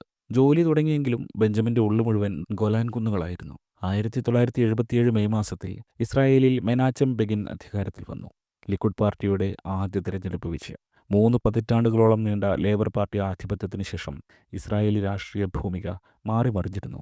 6000 മൈൽ അകലെ അമേരിക്കയിലിരുന്ന് ബെഞ്ചമിൻ നെതന്യാഹു ആ വാർത്ത കണ്ടു. ഇതിനിടെ ബെഞ്ചമിന്റെ കുടുംബജീവിതവും തകരുന്നുണ്ടായിരുന്നു. മിറിയം വെയ്സ്മാൻ മകളെ കൂട്ടി സ്വന്തം വീട്ടിലേക്ക് പോയി. 1978 തുടക്കത്തിൽ ഒഴിവാക്കാനാകാത്തത് സംഭവിച്ചു. അവർ വിവാഹമോചനം നേടി. മകളും ഭാര്യയും വിട്ടുപോയതോടെ ബെഞ്ചമിൻ നെതന്യാഹു പിന്നെ അമേരിക്കയിൽ നിന്നില്ല. അദ്ദേഹം ഇസ്രായേലിലേക്ക് മടങ്ങി. ബെഗിൻ സർക്കാർ വേരുറപ്പിക്കാൻ തുടങ്ങിയിട്ടേ ഉണ്ടായിരുന്നുള്ളൂ. ഇടതുപക്ഷത്തു നിന്നും അന്താരാഷ്ട്ര സമൂഹത്തിൽ നിന്നും മുൻകാല പരാജയങ്ങളുടെ പ്രേതങ്ങളിൽ നിന്നും വലിയ സമ്മർദ്ദം അദ്ദേഹത്തിനുണ്ടായിരുന്നു. ഈജിപ്തുമായുള്ള സമാധാന ചർച്ചകൾ ഒരു വശത്ത് നടക്കുന്നു. 1979 തന്റെ ജീവിതത്തിന്റെ ബാക്കി ഭാഗം നിർവചിക്കാൻ പോകുന്നയിടത്തേക്ക് ബെഞ്ചമിൻ നെതന്യാഹു ആദ്യ ചുവടുകൾ വെച്ചു. ഇസ്രായേലി രാഷ്ട്രീയം. അദ്ദേഹം ലിക്കുഡ് പാർട്ടിയിൽ ചേർന്നു. ബോസ്റ്റൺ കൺസൾട്ടിംഗ് ഗ്രൂപ്പിലെ പരിചയം ഉപയോഗിച്ച് ലിക്കുഡ് പാർട്ടിയുടെ മന്ത്രിമാർക്ക് വികസനകാര്യങ്ങളിൽ ഉപദേശം നൽകലായിരുന്നു ആദ്യ നിയോഗം. അത് പാർട്ടി പ്രവർത്തനം എന്നതിനേക്കാൾ ഒരു ടെക്നോക്രാറ്റിക് ജോലിയായിരുന്നു. ബെൻസിലോൻ നെതന്യാഹുവിന്റെ മകൻ എന്ന പേരും ധീരരക്തസാക്ഷി യോനിയുടെ അനുജൻ എന്നതും ബെഞ്ചമിന് പാർട്ടിയിൽ ബഹുമാനം നേടിക്കൊടുത്തു. 1979 തന്റെ സഹോദരന്റെ സ്മരണയ്ക്കായി ബെഞ്ചമിൻ നെതന്യാഹു സ്വന്തം കുടുംബസ്വത്ത് പണയപ്പെടുത്തി യോനാഥൻ ഇൻസ്റ്റിറ്റ്യൂട്ട് രൂപീകരിച്ചു. ആഗോള തീവ്രവാദത്തിനെതിരെ ബോധവൽക്കരണം നടത്തുക, അതിനെതിരെ തന്ത്രങ്ങൾ ആവിഷ്കരിക്കുക എന്നിവയായിരുന്നു ലക്ഷ്യം. ബെഞ്ചമിൻ നെതന്യാഹു തീവ്രവാദ വിരുദ്ധ സമ്മേളനങ്ങൾ സംഘടിപ്പിക്കാൻ തുടങ്ങി. സർക്കാരിന്റെ പബ്ലിക് ഡിപ്ലോമസി വിഭാഗത്തിൽ പ്രവർത്തിച്ചു. MITയിലും ബോസ്റ്റൺ കൺസൾട്ടിംഗ് ഗ്രൂപ്പിലും ബെഞ്ചമിൻ നേടിയ ഇംഗ്ലീഷ് ഭാഷാ പ്രാവീണ്യം അദ്ദേഹത്തിന് ആയുധമായി മാറി. അമേരിക്കക്കാരുമായി അവരുടെ ഭാഷയിൽ, അവരുടെ യുക്തിയിൽ അദ്ദേഹത്തിന് സംസാരിക്കാൻ കഴിഞ്ഞു. ഇസ്രായേലിനെ ഒരു മിസ്റ്റിക് ആശയമായിട്ടല്ല, ഒരു ധാർമ്മിക ആവശ്യകതയായി വിശദീകരിക്കാൻ കഴിഞ്ഞു. ബെഞ്ചമിൻ അഭിമുഖങ്ങൾ നൽകാനും ലേഖനങ്ങൾ എഴുതാനും മാധ്യമപ്രവർത്തകരുമായും വിദേശ നയതന്ത്രജ്ഞരുമായും സംസാരിക്കാനും തുടങ്ങി. പതിയെ ബെഞ്ചമിൻ എന്ന പേര് ഡിപ്ലോമസിയുടെ അകത്തളങ്ങളിൽ പ്രചരിച്ചു. താൻ അപ്പോഴും ഒരു പുറം ലോകക്കാരനാണെന്ന് അദ്ദേഹത്തിന് അറിയാമായിരുന്നു. ഒരു പഴയ കളിയിലെ പുതിയ കളിക്കാരൻ. ജനങ്ങൾക്ക് അയാളെ അറിയില്ല. ബോസ്റ്റണിലെ തണുപ്പിന്റെ ഗന്ധം വമിക്കുന്ന സ്യൂട്ടുമായി ലിക്വിഡ് ഓപ്പറേറ്റീവുകളുമായുള്ള മീറ്റിംഗുകളിൽ ബെഞ്ചമിൻ ഇരിക്കും. നയം, വിവരണം, ജൂതരാഷ്ട്രത്തിന്റെ സത്ത എന്നിവയെക്കുറിച്ച് സംവാദം നടത്തും. ചിലർ അയാളെ വളരെയധികം അമേരിക്കൻ വിധേയത്വമുള്ളവനായും അമിത ബുദ്ധിജീവിയായും കണ്ടു. മറ്റുള്ളവർ ഒരു സാധ്യതയായി കണ്ടു. അവരിൽ പലർക്കും അപ്പോഴും കാണാൻ കഴിയാത്ത ഒന്ന് പക്ഷെ ബെഞ്ചമിൻ കണ്ടു. യുദ്ധക്കളം മാറിയിരുന്നു. തീവ്രവാദം വികസിക്കുകയാണ്. പ്രചരണങ്ങളും. പടിഞ്ഞാറൻ ലോകം ഇസ്രായേലിന്റെ പോരാട്ടത്തെ തെറ്റിദ്ധരിച്ചു തുടങ്ങിയിരിക്കുന്നു. അതിജീവിച്ചവരെക്കാൾ അധിനിവേശക്കാരായാണ് ഇപ്പോഴവരെ ചിത്രീകരിക്കുന്നത്. ഇസ്രായേലിന് സൈനികരെയും നേതാക്കളെയും മാത്രമല്ല, നന്നായി ആശയവിനിമയം നടത്തുന്നവരെയും ആഗോള തെറ്റിദ്ധാരണകളുടെ മൂടൽമഞ്ഞ് ഭേദിക്കാൻ കഴിയുന്ന സത്യത്തിന്റെ പോരാളികളെയും ആവശ്യമാണെന്ന് ബെഞ്ചമിന് മനസ്സിലായി. അങ്ങനെ ഇസ്രായേലി രാഷ്ട്രീയ നാടകത്തിന്റെ പശ്ചാത്തലത്തിൽ ബെഞ്ചമിൻ തന്റെ അടിത്തറ പണിതു. 1981 തുടക്കത്തിൽ തന്ത്രപ്രധാന തീരുമാനങ്ങളെടുക്കുന്ന ലിക്വിഡ് പാർട്ടിയുടെ കമ്മിറ്റികളിൽ ബെഞ്ചമിൻ ക്ഷണിതാവായി. പ്രധാനമന്ത്രിക്കടക്കം പ്രസംഗങ്ങൾ തയ്യാറാക്കലും മറ്റൊരു ജോലിയായിരുന്നു. 1977 പോലെ ലിക്വിഡ് ഒരു ദുർബല കക്ഷിയല്ല ഇന്ന്. അവർ അധികാരത്തിലിരിക്കുകയാണ്. അത് നിലനിർത്താൻ പോരാടുകയാണ്. വലിയ വെല്ലുവിളികളുണ്ടായിരുന്നു. സംഘർഷവും രൂക്ഷമായിരുന്നു. പ്രധാനമന്ത്രി മെനാച്ചം ബെഗിന് ഒരു കവിയുടെ ആത്മാവും യോദ്ധാവിന്റെ നിശ്ചയദാർഢ്യവുമുണ്ട്. അദ്ദേഹം 1948 മുമ്പ് ബ്രിട്ടീഷുകാരുമായി പോരാടി, വിലപേശി, ഈജിപ്തുമായി സമാധാനം സ്ഥാപിച്ചു. യഹൂദർക്ക് സ്വയം നിർണയാവകാശമുണ്ടെന്ന് ഒരു പ്രവാചകന്റെ വ്യക്തതയോടെ വിശ്വസിച്ചു. എന്നിട്ടും തങ്ങളുടെ സ്ഥാനം എത്ര ദുർബലമാണെന്നും ഓരോ തീരുമാനത്തിനും ഭൂഖണ്ഡങ്ങളിൽ പ്രതിധ്വനിക്കുന്ന പ്രത്യാഘാതങ്ങളുണ്ടെന്നും അദ്ദേഹത്തിന് അറിയാമായിരുന്നു. തന്ത്രപരമായ മീറ്റിംഗുകളിൽ മുറിയിലെ ഏറ്റവും പ്രായം കുറഞ്ഞ ശബ്ദം ഇപ്പോൾ ബെഞ്ചമിൻ്റേതാണ്. രാഷ്ട്രീയം കളിക്കാനല്ല ആ സീറ്റിൽ ബെഞ്ചമിൻ ഇരുന്നത്. കൃത്യതയോടും ധൈര്യത്തോടും കൂടി ഇസ്രായേലിന്റെ സുരക്ഷാ നയം രൂപപ്പെടുത്താനാണ് ബെഞ്ചമിൻ അവിടെ ഉണ്ടായിരുന്നത്. ബെഞ്ചമിന്റെ ചുമതല ഔദ്യോഗികമായിരുന്നില്ല, ശമ്പളമില്ല. എന്നിട്ടും യോനാഥൻ ഇൻസ്റ്റിറ്റ്യൂട്ടിന്റെ സ്വാധീനം വർദ്ധിച്ചുകൊണ്ടിരുന്നു. ലിക്വിഡ് പാർട്ടിയുടെ ആശയവിനിമയ ശൈലി മെച്ചപ്പെടുത്താൻ അദ്ദേഹം സഹായിച്ചു. പ്രത്യയശാസ്ത്രപരമായ പ്രഖ്യാപനങ്ങളിൽ നിന്ന് പാശ്ചാത്യ ജനാധിപത്യങ്ങളുടെ ഭാഷയിൽ പ്രതിധ്വനിക്കുന്ന വാദങ്ങളിലേക്ക് അവർ മാറി. അവർ ഒരു വിവരണം തയ്യാറാക്കുകയായിരുന്നു. അത് ഇസ്രായേലിനെ ശക്തിയുടെ ഒരു കോട്ടയായി മാത്രമല്ല, നിരന്തരമായ ശത്രുതയുടെ ഇരയായി, നിലനിൽപ്പിനായി എപ്പോഴും പോരാടാൻ നിർബന്ധിതരാകുന്ന ഒരു രാജ്യമായി അവതരിപ്പിച്ചു. ഈ ചുഴലിക്കാറ്റിനിടയിലും ബെഞ്ചമിന്റെ ജീവിതത്തിലേക്ക് പ്രണയം കയറി വന്നു. ഫ്ലൂർ കേറ്റ്സ് ജീവിതത്തിലേക്കെത്തി. ഇസ്രായേൽ മണ്ണിൽ നിന്ന് വളരെ അകലെ വേരുകളുള്ള അമേരിക്കക്കാരിയായ അവൾ ബെഞ്ചമിന്റെ അശാന്തമായ സ്വഭാവത്തിന് ശാന്തമായ ഒരു നിശ്ചയദാർഢ്യം നൽകി. അവൾ കോർപ്പറേറ്റ് അമേരിക്കയിൽ നിന്നാണ് വന്നത്. സൈനിക ബ്രീഫിംഗുകളിൽ നിന്നോ നെസറ്റ് ചർച്ചകളിൽ നിന്നോ ആയിരുന്നില്ല. ആ വർഷം അവർ വിവാഹിതരായി. 1981 ജൂണിൽ ലിക്വിഡ് പാർട്ടി വീണ്ടും തിരഞ്ഞെടുപ്പ് വിജയിച്ചു. ചെറിയ ഭൂരിപക്ഷം, തീവ്രമായ പ്രസംഗങ്ങൾ. പക്ഷെ അവർ വിജയിച്ചു. പ്രതിപക്ഷമായ ലേബർ പാർട്ടി ശിഥിലമായിരുന്നു. രാഷ്ട്രീയത്തിൽ ഒരു വിജയം എല്ലാമാണ്. അതോടെ ജെറുസലേമിലെ ബെഞ്ചമിന്റെ അപ്പാർട്ട്മെന്റ് പാർട്ടിയിലെ ഉന്നതരുടെ കേന്ദ്രമായി. എല്ലാ വൈകുന്നേരങ്ങളും ബെഞ്ചമിന്റെ മുറി ഒരു യുദ്ധമുറിയായി മാറും. 1983 വാഷിംഗ്ടൺ DC-യിലെ ഇസ്രായേൽ എംബസിയിൽ ഡെപ്യൂട്ടി ചീഫ് ഓഫ് മിഷനായി ബെഞ്ചമിൻ നെതന്യാഹുവിനെ ലിക്വിഡ് പാർട്ടി നാമനിർദ്ദേശം ചെയ്തു. അതൊരു ബഹുമതിയായിരുന്നു. അതിലുപരി തുടങ്ങാൻ അതൊരു മികച്ച വേദിയായിരുന്നു. ഇസ്രായേലിന്റെ ഒഴിച്ചുകൂടാനാവാത്ത സഖ്യകക്ഷിയാണ് അമേരിക്ക. വാഷിംഗ്ടൺ എന്നത് ലോബിയിങ്ങിന്റെയും ഭാവികൾ തീരുമാനിക്കപ്പെടുന്നതിന്റെയും നഗരമാണ്. ഗൗരവത്തോടെയാണ് ബെഞ്ചമിൻ ആ ചുമതല ഏറ്റെടുത്തത്. അത് വെറും നയതന്ത്രമായിരുന്നില്ല, തയ്യാറെടുപ്പായിരുന്നു. എംബസിയിൽ ബെഞ്ചമിൻ അമേരിക്കൻ രാഷ്ട്രീയം, മാധ്യമ സംസ്കാരം, പ്രതിരോധ നയം എന്നിവയിലേക്ക് ആഴത്തിലിറങ്ങി. സെനറ്റർമാർ, പത്രപ്രവർത്തകർ, തിങ്ക് ടാങ്കുകൾ എന്നിവരുമായി ബന്ധങ്ങൾ സ്ഥാപിച്ചു. സമ്മേളനങ്ങളിൽ സംസാരിച്ചു. ടിവിയിൽ പ്രത്യക്ഷപ്പെട്ടു. ഇസ്രായേലിന്റെ കേസ് അഭിനിവേശത്തോടും ഒഴുക്കോടും കൂടി അവതരിപ്പിച്ചു. പിന്തുണയ്ക്കുന്നവരോട് മാത്രമല്ല, സംശയാലുക്കളോടും സംസാരിക്കുന്നത് ദൗത്യമാക്കി. ഇസ്രായേൽ കേവലം ഒരു തന്ത്രപരമായ സഖ്യകക്ഷി മാത്രമല്ല, അത് നിലനിൽപ്പിനുള്ള കാരണമാണെന്ന് അമേരിക്കക്കാർ മനസ്സിലാക്കണമെന്ന് അദ്ദേഹം ആഗ്രഹിച്ചു. ഫ്ലൂറും ഒപ്പമുണ്ടായിരുന്നു. 1984 ബെഞ്ചമിന് ഐക്യരാഷ്ട്രസഭയുടെ ഇസ്രായേൽ അംബാസഡറായി നിയമനം ലഭിച്ചു. 34 വയസ്സിൽ ഈ സ്ഥാനം വഹിച്ച ഏറ്റവും പ്രായം കുറഞ്ഞയാൾ.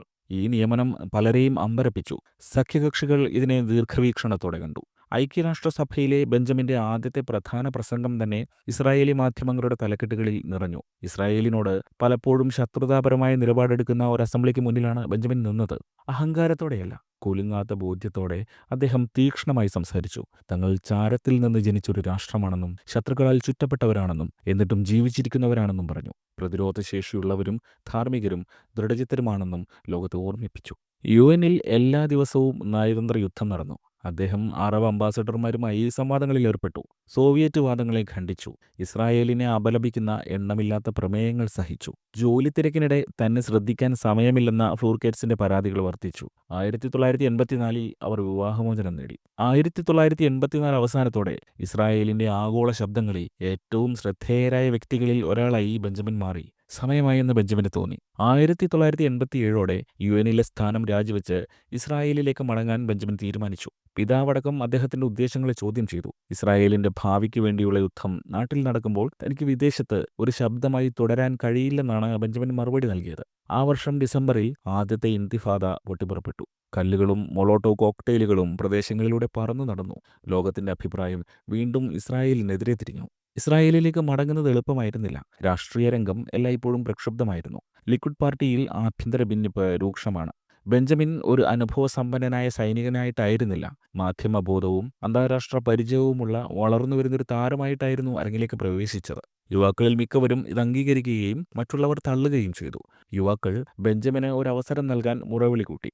1988 ബെഞ്ചമിൻ നെതന്യാഹു ഇസ്രായേലി ഉപരിസഭാ സെനറ്റായ നെസറ്റിലേക്ക് മത്സരിച്ച് വിജയിച്ചു. അതേ വർഷം പ്രധാനമന്ത്രി ഇൽസാക് ഷാമറിന്റെ സർക്കാരിൽ ബെഞ്ചമിൻ ഡെപ്യൂട്ടി വിദേശകാര്യമന്ത്രിയായി നിയമിതനായി. അദ്ദേഹത്തിന്റെ നയതന്ത്ര രംഗത്തുള്ള മുൻപരിചയവും രാഷ്ട്രീയ സഹജാവബോധവും സമന്വയിപ്പിക്കുന്ന സ്ഥാനം. ഇത്തവണ നയതന്ത്രജ്ഞനായി സംസാരിക്കുക മാത്രമല്ലായിരുന്നു, നയങ്ങൾ രൂപീകരിക്കുകയും നേതൃത്വത്തിന് ഉപദേശം നൽകുകയും ലിക്വിഡിന്റെ ആഭ്യന്തര രാഷ്ട്രീയത്തിൽ തന്ത്രപരമായ നീക്കങ്ങൾ നടത്തുകയും ഓരോ ചുവടിലും സ്വാധീനം നേടുകയും ചെയ്യുകയായിരുന്നു. അക്കാലത്ത് വിദേശകാര്യ മന്ത്രാലയം ഭ്രാന്ത് പിടിപ്പിക്കുന്ന തരത്തിൽ ജോലിത്തിരക്കുള്ളതാണ്. ആദ്യത്തെ ഇന്തിഫാദ ലോകമാധ്യമങ്ങൾ ആഘോഷിക്കുന്നു. ഒരു ഇസ്രായേലി സൈനികന് നേരെ എറിയുന്ന ഓരോ കല്ലിനും അടിച്ചമർത്തലിനെക്കുറിച്ചുള്ള 12ഓളം ലേഖനങ്ങൾ പിന്നാലെ വന്നു. അഭിമുഖങ്ങൾ, ബ്രീഫിങ്ങുകൾ, പ്രസംഗങ്ങൾ എന്നിവയിലൂടെ ബെഞ്ചമിൻ ഓരോ ദിവസവും തിരിച്ചടിച്ചു. ഇതോടൊപ്പം ലിക്വിഡ് പാർട്ടിയുടെ ആഭ്യന്തര തർക്കങ്ങളിലും ബെഞ്ചമിൻ ഇടപെട്ടു. തിരുത്തൽവാദത്തിന്റെ ഒരു പുതിയ ഗ്രൂപ്പിന് ബെഞ്ചമിൻ ശ്രമിച്ചു. ഇസ്രായേലി രാഷ്ട്രീയം ദുർബലമായ ഹൃദയമുള്ളവർക്കുള്ളതല്ല. ലിക്വിഡ് പാർട്ടി കെട്ടിപ്പടുത്ത ഷാമിർ, ബെഗിൻ, അരൻസ് തുടങ്ങിയ പ്രമുഖ രാഷ്ട്രീയ നേതാക്കളെ ബഹുമാനിച്ചുകൊണ്ട് തന്നെ ഒരു തലമുറ മാറ്റം ആവശ്യമാണ്. പാശ്ചാത്യരുടെ ഭാഷ സംസാരിക്കാനും മാധ്യമങ്ങളെ നിയന്ത്രിക്കാനും ആധുനിക ഭീകരതയെ തോക്കുകൾ കൊണ്ട് മാത്രമല്ല ബുദ്ധിയും കാഴ്ചപ്പാടും കൊണ്ട് നേരിടാനും കഴിയുന്ന ഒരു തലമുറ. 1989 ലിക്വിഡിന്റെ ഈ ഗ്രൂപ്പിലെ ചർച്ചകളുടെ കേന്ദ്രബിന്ദുവായി ബെഞ്ചമിൻ നെതന്യാഹു മാറി. ഔദ്യോഗികമായി ഡെപ്യൂട്ടി മന്ത്രിയായിരിക്കുമ്പോൾ തന്നെ ഇത് പ്രധാന നേതാക്കളുടെ ശ്രദ്ധ പിടിച്ചുപറ്റി. 10 വർഷത്തെ അധികാര വരൾച്ചയ്ക്ക് ശേഷം പ്രതിപക്ഷമായ ലേബർ പാർട്ടി തിരിച്ചുവരവിന് ശ്രമിക്കുന്ന കാലമാണ്. അവർ കൈമെയ് മറന്ന് പോരാടുന്നു. ഹമാസും ഇസ്ലാമിക് ജിഹാദും ചേർന്ന് ഇസ്രായേലിനെ ഇല്ലാതാക്കാൻ ശ്രമിക്കുമ്പോൾ ലിക്വിഡ് പാർട്ടി ദുർബലമായിട്ടാണ് പ്രതിരോധിക്കുന്നതെന്ന് പ്രതിപക്ഷം കുറ്റപ്പെടുത്തി. പ്രസിഡന്റ് ജോർജ് ബുഷ് സീനിയറിന്റെ കീഴിൽ അമേരിക്ക സമാധാന ചർച്ചകൾക്കായി ശക്തമായി സമ്മർദ്ദം ചെലുത്തുന്നു. ഇറാഖ് സദ്ദാം ഹുസൈന്റെ കീഴിൽ പൊട്ടിത്തെറിക്കാൻ കാത്തിരിക്കുന്ന ടൈം ബോംബ് പോലെ പശ്ചാത്തലത്തിൽ നിഴൽ വീഴ്ത്തി. 1991 ബെഞ്ചമിൻ നെതന്യാഹു സാറ ബെനാഡ്സിയെ വിവാഹം കഴിച്ചു. 1992 ലിക്വിഡ് പാർട്ടി ദേശീയ തെരഞ്ഞെടുപ്പിൽ ദയനീയമായി തോറ്റു. ഇറ്റ്ഷാഖ് റാബിന്റെ കീഴിൽ ലേബർ പാർട്ടി നിർണായക വിജയം നേടി. അധികാരത്തിന് പുറത്തായ പ്രധാനമന്ത്രി ഷമീറിനടക്കം ലിക്വിഡ് പാർട്ടിയിലെ പകുതിയിലധികം നേതാക്കൾക്കും അത് വിരമിക്കാനുള്ള സമയമായിരുന്നു. പൊടിപടലമടങ്ങുമ്പോൾ കാതൽ മാത്രം അവശേഷിക്കണമെന്ന് യുവാക്കൾ പാർട്ടിയിൽ മുറവിളി കൂട്ടി. ഷമീർ തിരഞ്ഞെടുപ്പിന് ശേഷം രാഷ്ട്രീയ ജീവിതത്തിൽ നിന്ന് വിരമിച്ചു. ലേബർ പാർട്ടിക്കും അധികാരം എളുപ്പമായിരുന്നില്ല. സമാധാന പ്രക്രിയ കൂടുതൽ ആക്രമണാത്മകവും തീവ്രവുമാവുകയായിരുന്നു. ഓസ്ലോ കരാറിനെക്കുറിച്ച് അടക്കം പറച്ചിലുകൾ ആരംഭിച്ചു. അപ്പോൾ ബെഞ്ചമിൻ ആ തീരുമാനമെടുത്തു. താൻ വെറുതെ ജനക്കൂട്ടത്തിൽ നിൽക്കില്ല, നേതൃത്വത്തിനായി മത്സരിക്കും. സഹോദരന്റെ രക്തത്തിന് മറുപടി പറയേണ്ടവരെ വെറുതെ വിടില്ല. ലിക്വിഡ് പാർട്ടിയുടെ പുതിയ നേതാവിനെ തിരഞ്ഞെടുക്കാനുള്ള ചർച്ചകൾ ആരംഭിച്ചു. ബെഞ്ചമിൻ നെതന്യാഹു ആദ്യഘട്ടത്തിൽ ചിത്രത്തിലുണ്ടായിരുന്നില്ല. ബെഞ്ചമിന് ആത്മവിശ്വാസം തോന്നി. പാർട്ടിയിലെ യുവജന ഗ്രൂപ്പ് അദ്ദേഹത്തിന് പിന്തുണ പ്രഖ്യാപിച്ചു. 1993 ബെഞ്ചമിൻ ലിക്വിഡ് ചെയർമാൻ സ്ഥാനത്തേക്ക് മത്സരിച്ചു. ബെഞ്ചമിൻ അശ്രാന്തമായി യാത്ര ചെയ്തു. എയ്ലാറ്റിൽ നിന്ന് കിരിയാത് ഷമോണ വരെ പ്രവർത്തകരെ കണ്ടു, കൈകൊടുത്തു, പ്രസംഗങ്ങൾ നടത്തി, കേട്ടു.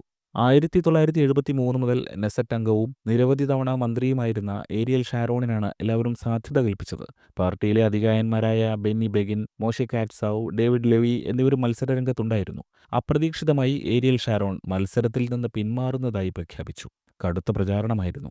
വ്യക്തിയാരോപണങ്ങൾ വരെയുണ്ടായി. നെതന്യാഹുവിന്റെ പരാജയപ്പെട്ട വിവാഹങ്ങൾ എതിരാളികൾ ഉയർത്തിക്കാട്ടി.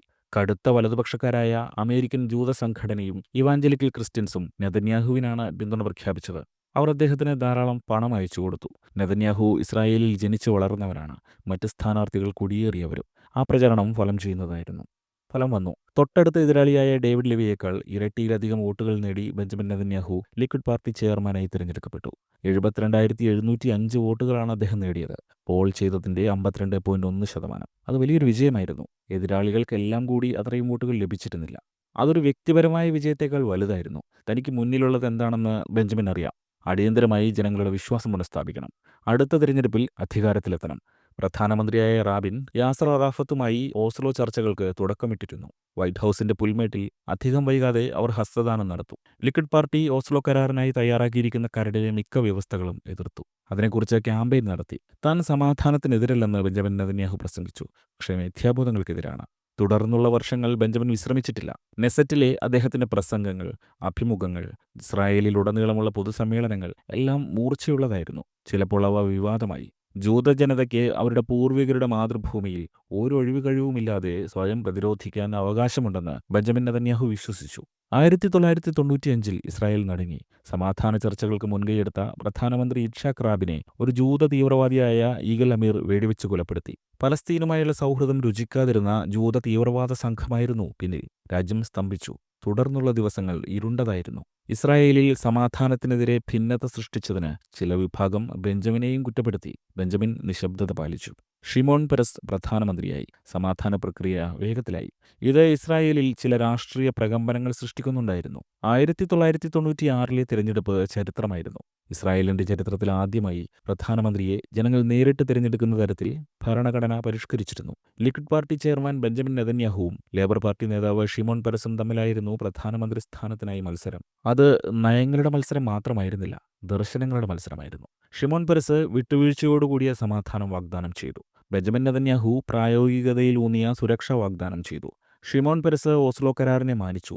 ഉറപ്പുകളില്ലാത്ത പിന്മാറ്റം സമാധാനം കൊണ്ടുവരില്ല, അതിന് മിസൈലുകൾ തന്നെ വേണമെന്ന് ബെഞ്ചമിൻ നെതന്യാഹു വാദിച്ചു. പ്രചാരണത്തിനിടെ മാധ്യമങ്ങൾ പെരസിനെ പിന്തുണച്ചു.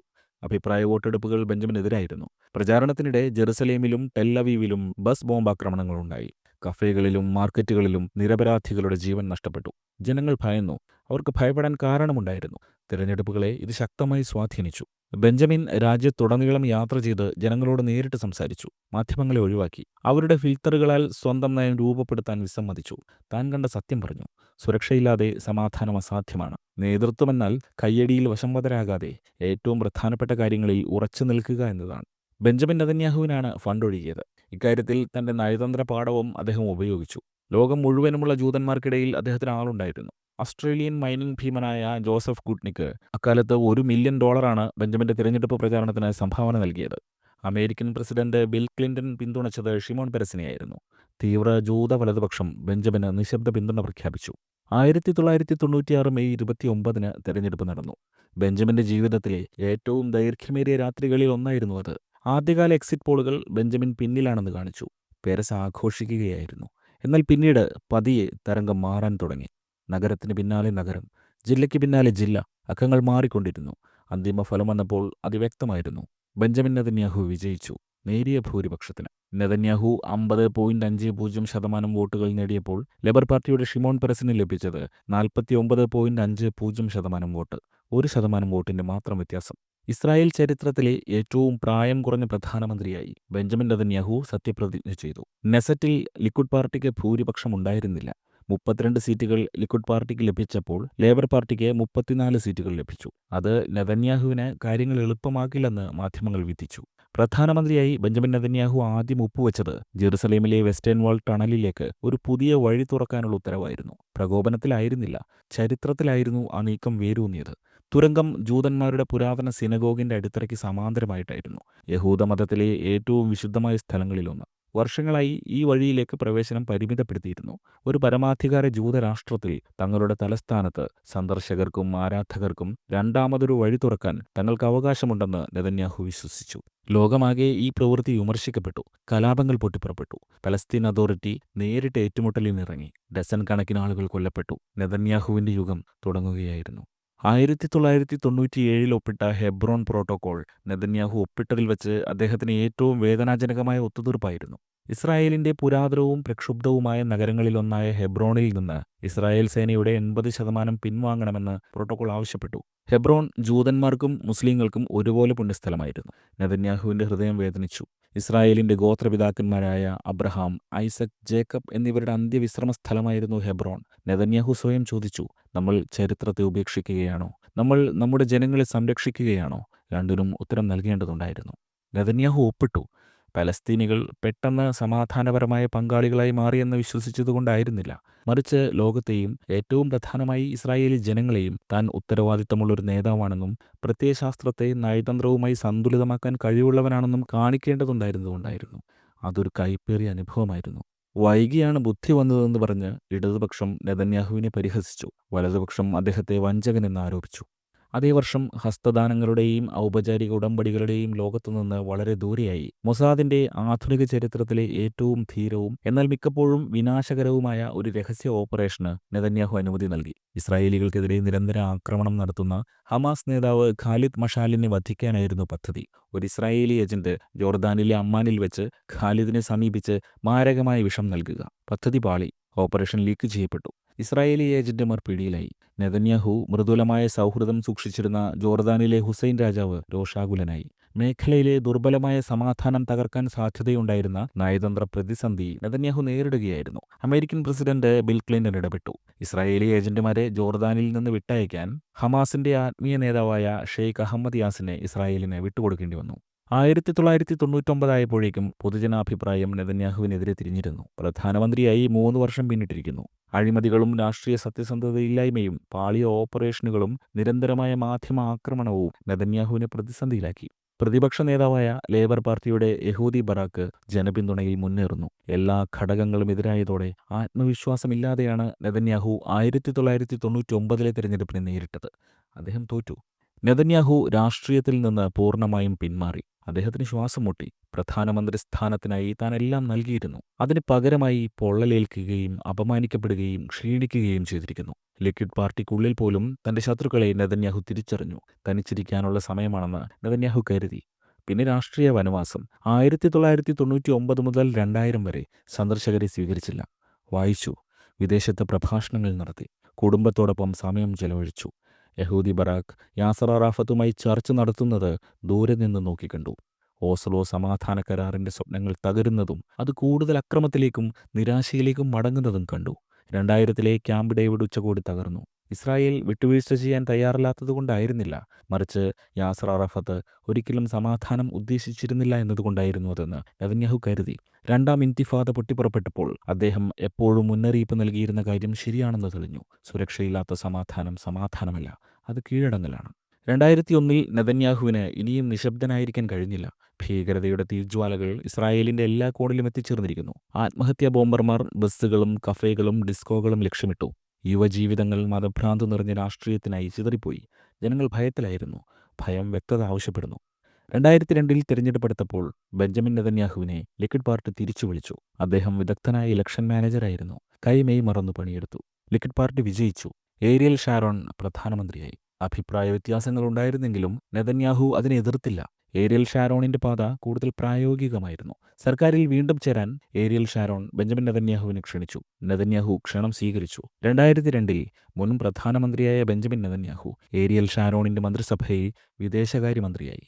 ലോകം മാറിയിരുന്നു. അമേരിക്കയിൽ സെപ്റ്റംബർ 11 ശേഷമുള്ള യുഗം ആരംഭിച്ചു. പടിഞ്ഞാറൻ ലോകത്തിന് ഇസ്രായേൽ നേരിട്ടുകൊണ്ടിരുന്നത് എന്താണെന്ന് മനസ്സിലാകാൻ തുടങ്ങി. ഭീകരവാദം പരാതികളിൽ നിന്നല്ല, വിദ്വേഷത്തിൽ നിന്നാണ് ഉണ്ടാകുന്നതെന്ന്. കോളിൻ പവൽ, ടോണി ബ്ലെയർ എന്നിവരുമായുള്ള മീറ്റിംഗുകളിൽ വേദനയിൽ നിന്ന് ജനിച്ച വ്യക്തതയോടെ നെതന്യാഹു സംസാരിച്ചു. ഇസ്രായേൽ ഭീകരവാദത്തിന്റെ കാരണമല്ല, അത് ഭീകരവാദികളുടെ ലക്ഷ്യമാണ്. വിദേശകാര്യ മന്ത്രാലയം വെറും ഹസ്തദാനങ്ങൾ നടത്താനായി മാത്രമല്ല നെതന്യാഹു ഉപയോഗിച്ചത്. അദ്ദേഹം തലസ്ഥാനങ്ങളിലും സർവകലാശാലകളിലും പര്യടനം നടത്തി. അന്താരാഷ്ട്ര സമൂഹത്തിന്റെ കാപട്യം ചോദ്യം ചെയ്തു. സ്വയം പ്രതിരോധിക്കാനുള്ള ഇസ്രായേലിന്റെ അവകാശം സംരക്ഷിച്ചു. പുതിയ സഖ്യകക്ഷികളെ കണ്ടെത്തി. 2003-ൽ ഇസ്രായേൽ സാമ്പത്തിക പ്രതിസന്ധികളിലായിരുന്നു. ഏരിയൽ ഷാരോൺ നെതന്യാഹുവിനോട് ധനകാര്യമന്ത്രിയാവാൻ ആവശ്യപ്പെട്ടു. അത് അപ്രതീക്ഷിതമായൊരു വാഗ്ദാനമായിരുന്നു. നെതന്യാഹു ഒരു സൈനികനായിരുന്നു, നയതന്ത്രജ്ഞനായിരുന്നു, സുരക്ഷാ വിദഗ്ധനായിരുന്നു. എന്നാൽ ധനകാര്യമോ? നെതന്യാഹു സമ്മതം പറഞ്ഞപ്പോൾ പലരെയും അത് അത്ഭുതപ്പെടുത്തി. സാമ്പത്തിക രംഗം കനത്ത പ്രതിസന്ധിയിലാണ്. ഉയർന്ന തൊഴിലില്ലായ്മ, അമിതമായ ഉദ്യോഗസ്ഥ വൃന്ദം, പതിറ്റാണ്ടുകളായി സോഷ്യലിസത്തിൽ നിന്ന് ലഭിച്ച ഒരു ഭാരമുള്ള ക്ഷേമ പെൻഷൻ വ്യവസ്ഥ. നെതന്യാഹു ചെറിയ മാറ്റങ്ങൾ വരുത്താനല്ല വന്നത്, പരിഷ്കരിക്കാനാണ് വന്നത്. ഇസ്രായേലി മാനദണ്ഡങ്ങൾ അനുസരിച്ച് നെതന്യാഹുവിന്റെ സാമ്പത്തിക പരിപാടി സമൂലമായി. ക്ഷേമ പദ്ധതികൾ വെട്ടിക്കുറച്ചു. പ്രധാനപ്പെട്ട ചില പൊതു കമ്പനികൾ സ്വകാര്യവൽക്കരിച്ചു. നികുതി കുറച്ചു. നിക്ഷേപം പ്രോത്സാഹിപ്പിച്ചു. ചിലർ നെതന്യാഹുവിനെ താച്ചറൈറ്റ് മുതലാളിത്ത ഭീകരൻ എന്നാണ് വിളിച്ചത്. എന്നാൽ സമ്പദ് വ്യവസ്ഥ പ്രതികരിച്ചു. വളർച്ച തിരിച്ചെത്തി. നിക്ഷേപകർക്ക് ആത്മവിശ്വാസം വീണ്ടുകിട്ടി. ചലനാത്മകമായ സാങ്കേതിക വിദ്യ അടിസ്ഥാനമാക്കിയുള്ള സമ്പദ് വ്യവസ്ഥയായി ഇസ്രായേൽ മാറാൻ തുടങ്ങി. ഇതിനിടെ ഏരിയൽ ഷാരോൺ ഒരു വലിയ പദ്ധതി മുന്നോട്ട് വെച്ചു. ഗാസയിൽ നിന്ന് ഏകപക്ഷീയമായി പിന്മാറുക. സംഘർഷം കുറയ്ക്കാനും ഇസ്രായേലിന്റെ സൈനികരെ സംരക്ഷിക്കാനും അത് ആവശ്യമാണെന്ന് അദ്ദേഹം വിശ്വസിച്ചു. അത് ഭീകരതയെ പ്രോത്സാഹിപ്പിക്കുമെന്നാണ് ബെഞ്ചമിൻ നെതന്യാഹു വാദിച്ചത്. എല്ലാ മാർഗങ്ങളും ഉപയോഗിച്ച് നെതന്യാഹു ഗാസ പിന്മാറ്റ പദ്ധതി ചെറുത്തു. ക്യാബിനറ്റിലും നെസറ്റിലും മാധ്യമങ്ങളിലും വാദിച്ചു. ഉറപ്പുകളില്ലാതെയും പരസ്പര സമാധാനമില്ലാതെയുമുള്ള പിന്മാറ്റം ബലഹീനതയായി കാണുമെന്ന് മുന്നറിയിപ്പ് നൽകി. നെതന്യാഹു അവരെ ഓർമ്മിപ്പിച്ചു. 2000-ൽ ഇസ്രായേൽ ലെബനൻ വിട്ടു. ആ ശൂന്യത ഹിസ്ബുള്ള മിസൈലുകൾ കൊണ്ടാണ് നിറച്ചത്. ഗാസയും വ്യത്യസ്തമായിരിക്കുമോ? സമ്മർദ്ദം വർദ്ധിച്ചു. ഷാരോൺ വഴങ്ങിയില്ല. 2005-ൽ നെതന്യാഹു ഒരു തീരുമാനത്തിലെത്തി. ആ വർഷം ഓഗസ്റ്റിൽ അദ്ദേഹം ധനകാര്യമന്ത്രി സ്ഥാനം രാജിവെച്ചു. അതൊരു തന്ത്രമല്ല, മുന്നറിയിപ്പായിരുന്നു. വീണ്ടും ചെറിയ രാഷ്ട്രീയ വനവാസം. 2006-ലെ തിരഞ്ഞെടുപ്പിൽ ലിക്വിഡ് പാർട്ടി തകർന്ന് തരിപ്പണമായി. അതിനിടെ ഗാസയിൽ നിന്ന് ഇസ്രായേൽ പിന്മാറ്റം പൂർണ്ണമായിരുന്നു. പിന്മാറ്റത്തിന് ശേഷം ഗാസയിൽ നിന്ന് ഇസ്രായേലിലേക്ക് മഴ പോലെ മിസൈലുകൾ പെയ്തത് നെതന്യാഹു നൽകിയ മുന്നറിയിപ്പുകൾ സത്യമെന്ന് തെളിയിച്ചു. ലിക്വിഡ് പാർട്ടി വെറും 12 സീറ്റുകളായി ചുരുങ്ങി. നെസറ്റിൽ നെതന്യാഹു ഉണ്ടായിരുന്നു. അദ്ദേഹത്തെ പാർട്ടി പ്രതിപക്ഷ നേതാവായി നിർദ്ദേശിച്ചു. ലേബർ പാർട്ടിയുടെ യഹൂദ് ഓൾമർട്ടിന്റെ സർക്കാർ അധികാരത്തിലെത്തി. 2006 ജൂലൈയിൽ രണ്ടാം ലെബനൻ യുദ്ധം പൊട്ടിപ്പുറപ്പെട്ടു.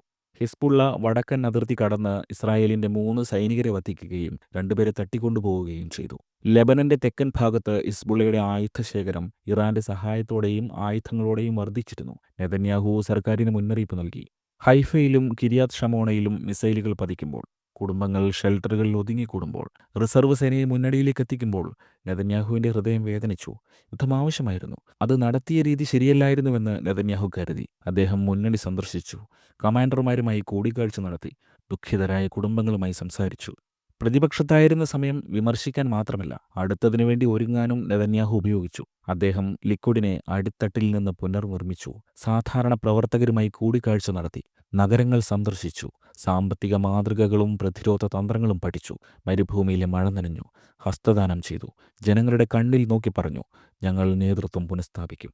2009 ബെഞ്ചമിൻ നെതന്യാഹു വീണ്ടും പ്രധാനമന്ത്രിയായി. ഇസ്രായേലിൻ്റെ തിരഞ്ഞെടുപ്പ് ചരിത്രം ഇതുവരെ കാണാത്ത തരത്തിൽ 48 പാർട്ടികൾ മത്സരിച്ച തിരഞ്ഞെടുപ്പിലാണ് ലിക്വിഡ് പാർട്ടിക്ക് വേണ്ടി നെതന്യാഹു ജയിച്ചത്. കദിമ പാർട്ടിക്കായിരുന്നു നെസറ്റിലെ ഭൂരിപക്ഷമെങ്കിലും നേരിയ മാർജിനിൽ നെതന്യാഹു പ്രധാനമന്ത്രിയായി. ഇറാൻ അതിൻ്റെ ആണവ പദ്ധതിക്ക് വേഗത കൂട്ടുന്ന സമയമാണ്. ഇസ്രായേൽ പിന്മാറിയതോടെ ഹമാസ് ഗാസയുടെ പൂർണ്ണ നിയന്ത്രണം ഏറ്റെടുത്തിരുന്നു. ഹിസ്ബുള്ള ലെബനനിൽ ആയുധം ശേഖരിക്കുന്നു. 2008 സാമ്പത്തിക തകർച്ചയ്ക്ക് ശേഷം ആഗോള സമ്പദ് വ്യവസ്ഥ എഴുന്നേറ്റ് നിന്നിട്ടില്ല. അമേരിക്കയിൽ പ്രസിഡന്റ് ബരാക് ഒബാമ അധികാരമേറ്റു. നെതന്യാഹുവിന് വേഗത്തിൽ നീങ്ങേണ്ടിയിരുന്നു. സുരക്ഷയ്ക്ക് ആദ്യ പരിഗണന നൽകി. പ്രതിരോധം പുനഃസ്ഥാപിച്ചു. ഏത് പ്രകോപനത്തിനും ഇസ്രായേൽ ശക്തിയോടെ പ്രതികരിക്കുമെന്ന് ശത്രുക്കൾക്ക് വ്യക്തമാക്കിക്കൊണ്ട്. ശരിയായ പ്രതിരോധമെന്നാൽ എതിരാളിയുടെ ആക്രമണം മുൻകൂട്ടി അറിയുക എന്നതാണ്. അങ്ങനെയാണ് നെതന്യാഹു അയൺ ഡോം മിസൈൽ പ്രതിരോധ സംവിധാനത്തെ പിന്തുണച്ചത്. പലരും അതിനെ വെറും ഭാവനയെന്നാണ് വിളിച്ചത്. ശാസ്ത്രജ്ഞരെ നെതന്യാഹു വിശ്വാസത്തിലെടുത്തു. ടെക്നോക്രാറ്റുകൾ ഇത്തരമൊരു പദ്ധതി സാധ്യമല്ലെന്നാണ് വിധി എഴുതിയത്. നെതന്യാഹു സംശയിച്ചവരെ ഒഴിവാക്കി. ഫണ്ട് വകയിരുത്തി. ഇസ്രായേലിൻ്റെ ആയുധ ലബോറട്ടറികളെ നെതന്യാഹു വിശ്വസിച്ചു. 2011 അയൺ ഡോം പ്രവർത്തനക്ഷമമായി. നെതന്യാഹുവിന് അയൺ ഡോം മിസൈൽ സംവിധാനം നേടിക്കൊടുത്ത പൊളിറ്റിക്കൽ ബൂസ്റ്റ് ചില്ലറയായിരുന്നില്ല. അഷ്കലോണിലോ സഡറോട്ടിലോ ഒരു മിസൈൽ അയൺ ഡോമിൽ തട്ടി തകരുമ്പോഴെല്ലാം സ്വപ്നം കാണാനും പ്രവർത്തിക്കാനും ധൈര്യപ്പെട്ടതുകൊണ്ട് സുരക്ഷിതമായി ഉറങ്ങാൻ കഴിഞ്ഞ കുട്ടികളെക്കുറിച്ച് നെതന്യാഹു ഓർത്തു. മത്സരക്ഷമത വർദ്ധിപ്പിക്കാനും അസമത്വം കുറയ്ക്കാനും സാമ്പത്തിക പരിഷ്കാരങ്ങൾക്ക് വേണ്ടി നെതന്യാഹു വാദിച്ചു. ഉദ്യോഗസ്ഥരുടെ എണ്ണം വെട്ടിച്ചുരുക്കി. വ്യാപാര നിയന്ത്രണങ്ങൾ ലളിതമാക്കി. സാങ്കേതികവിദ്യ, ഇന്നൊവേഷൻ എന്നിവയിൽ അധിഷ്ഠിതമായ വ്യവസായങ്ങളെ പിന്തുണച്ചു. നെതന്യാഹു ഇസ്രായേലിനെ ഒരു സ്റ്റാർട്ടപ്പ് രാഷ്ട്രമായി മാത്രമല്ല, ഒരു സ്കെയിലപ്പ് രാഷ്ട്രമായും സ്ഥാപിച്ചു. ലോകം കഷ്ടപ്പെടുമ്പോഴും ഇസ്രായേലിൻ്റെ സമ്പദ്വ്യവസ്ഥ വളർന്നു. അവരുടെ സാമ്പത്തിക കണക്കുകൾ വിശ്വസിക്കാൻ കഴിയാതെ നേരിട്ട് കാണാനെത്തിയ അന്താരാഷ്ട്ര നേതാക്കളുമായി നെതന്യാഹു കൂടിക്കാഴ്ച നടത്തി. അത് മാന്ത്രിക വിദ്യയല്ല, അച്ചടക്കമാണെന്ന് അവരോട് പറഞ്ഞു. അയൺ ഡോമിൻ്റെ വിജയത്തിൻ്റെ അലയൊലികൾ മായും മുമ്പേ നെതന്യാഹു തൻ്റെ ആദ്യം പരാജയപ്പെട്ട ഓപ്പറേഷൻ പൊടിതട്ടിയെടുത്തു. ഹമാസ് സൈനിക മേധാവിയെ വധിക്കുക. 2012 നവംബർ 14 അത് നടപ്പാക്കാൻ ബെഞ്ചമിൻ നെതന്യാഹു അനുമതി നൽകി. ഹമാസിൻ്റെ സൈനിക മേധാവി അഹമ്മദ് ജാബ്രി വർഷങ്ങളായി ഇസ്രായേലുകാർക്കെതിരെ ആക്രമണങ്ങൾ സംഘടിപ്പിക്കുകയായിരുന്നു. ഗിലാദ് ഷാലിറ്റിൻ്റെ തട്ടിക്കൊണ്ടുപോകലിന് പിന്നിൽ അയാളായിരുന്നു. അവർ അതിർത്തിക്കടിയിൽ തുരങ്കങ്ങൾ നിർമ്മിക്കുന്നു. അയാൾ ഒരു നിഴൽ പോലെയാണ് നീങ്ങുന്നത്. സാധാരണക്കാരെ പരിചകളാക്കി സ്ത്രീകളുടെയും കുട്ടികളുടെയും ഇടയിൽ ഒളിക്കുന്നു. ഇസ്രായേൽ അയാളെ പിന്തുടർന്നു. ക്ഷമയോടെ, കൃത്യമായി. ആക്രമിക്കാനുള്ള തീരുമാനം എളുപ്പമായിരുന്നില്ല. നെതന്യാഹു മൊസാദിൻ്റെയും ഷിൻബെറ്റിൻ്റെയും IDFൻ്റെയും തലവന്മാരുമായി നിരന്തര കൂടിക്കാഴ്ച നടത്തി. ഗാസ സിറ്റിയുടെ ഹൃദയഭാഗത്തായിരുന്നു അഹമ്മദ് ജാബ്രിക്കെതിരെയുള്ള ആക്രമണം. അദ്ദേഹത്തിൻ്റെ കാറിൽ ഇസ്രായേൽ മിസൈൽ പതിച്ചു. അതൊരു സർജിക്കൽ ആക്രമണമായിരുന്നു. ഓപ്പറേഷൻ പില്ലർ ഓഫ് ഡിഫൻസ് ആരംഭിച്ചു. 8 ദിവസം തുടർച്ചയായി ഇസ്രായേൽ ഹമാസ് ആയുധപ്പുരകൾ, കമാൻഡ് സെന്ററുകൾ, വിക്ഷേപണ കേന്ദ്രങ്ങൾ എന്നിവ ആക്രമിച്ചു. മറുപടിയായി 1500-ലധികം മിസൈലുകൾ ഹമാസ് ഇസ്രായേലിന് നേരെ തൊടുത്തു. അയൺ ഡോം തലയുയർത്തി നിന്നു. ജനസാന്ദ്രതയുള്ള പ്രദേശങ്ങളെ ലക്ഷ്യമിട്ട റോക്കറ്റുകളിൽ 90% ആകാശത്ത് വച്ച് തകർന്നു. സിറ്റുവേഷൻ റൂമിലിരുന്ന നെതന്യാഹു തത്സമയ ഫീഡുകൾ കാണുകയായിരുന്നു. ഓരോ തവണയും ഒരു മിസൈൽ ആകാശത്തിലൂടെ പറക്കുമ്പോൾ അതിന് പിന്നാലെ അയൺ ഡോം ഇന്റർസെപ്റ്ററിന്റെ വ്യക്തമായ സ്ഫോടനം. അതൊരു സാങ്കേതിക വിസ്മയം മാത്രമല്ലായിരുന്നു, ഒരു പ്രസ്താവനയായിരുന്നു. ഇസ്രായേൽ പൗരന്മാർ ഭയത്തിൽ ജീവിക്കാൻ നെതന്യാഹു അനുവദിക്കില്ല. അന്താരാഷ്ട്ര നേതാക്കളുമായും പ്രത്യേകിച്ച് പ്രസിഡന്റ് ഒബാമയുമായും നെതന്യാഹു അടുത്ത ബന്ധം പുലർത്തി. ഓപ്പറേഷൻ പില്ലർ ഓഫ് ഡിഫൻസിന്റെ സമയത്ത് ആ സഹകരണം നിർണായകമായിരുന്നു. 2012 അവസാനിച്ചപ്പോൾ ലോകം വീണ്ടും മാറി. അറബ് വസന്തം തണുത്തു. സിറിയ ആഭ്യന്തര യുദ്ധത്തിൽ തകർന്നു. സിനായി നിയമരഹിതമായി തുടർന്നു.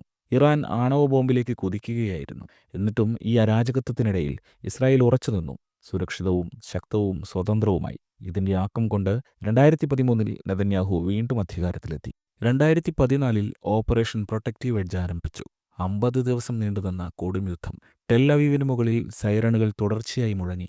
ഗാസയ്ക്ക് മുകളിൽ പുക ഉയർന്നു. Hamas Tel Aviv, Ashkelon, Haifa എന്നിവിടങ്ങളിലേക്ക് ആയിരക്കണക്കിന് മിസൈലുകളാണ് തൊടുത്തുവിട്ടത്. അവർ ഭൂമിക്കടിയിൽ തുരങ്കങ്ങൾ നിർമ്മിച്ചാണ് ആക്രമണങ്ങൾ ആസൂത്രണം ചെയ്തത്.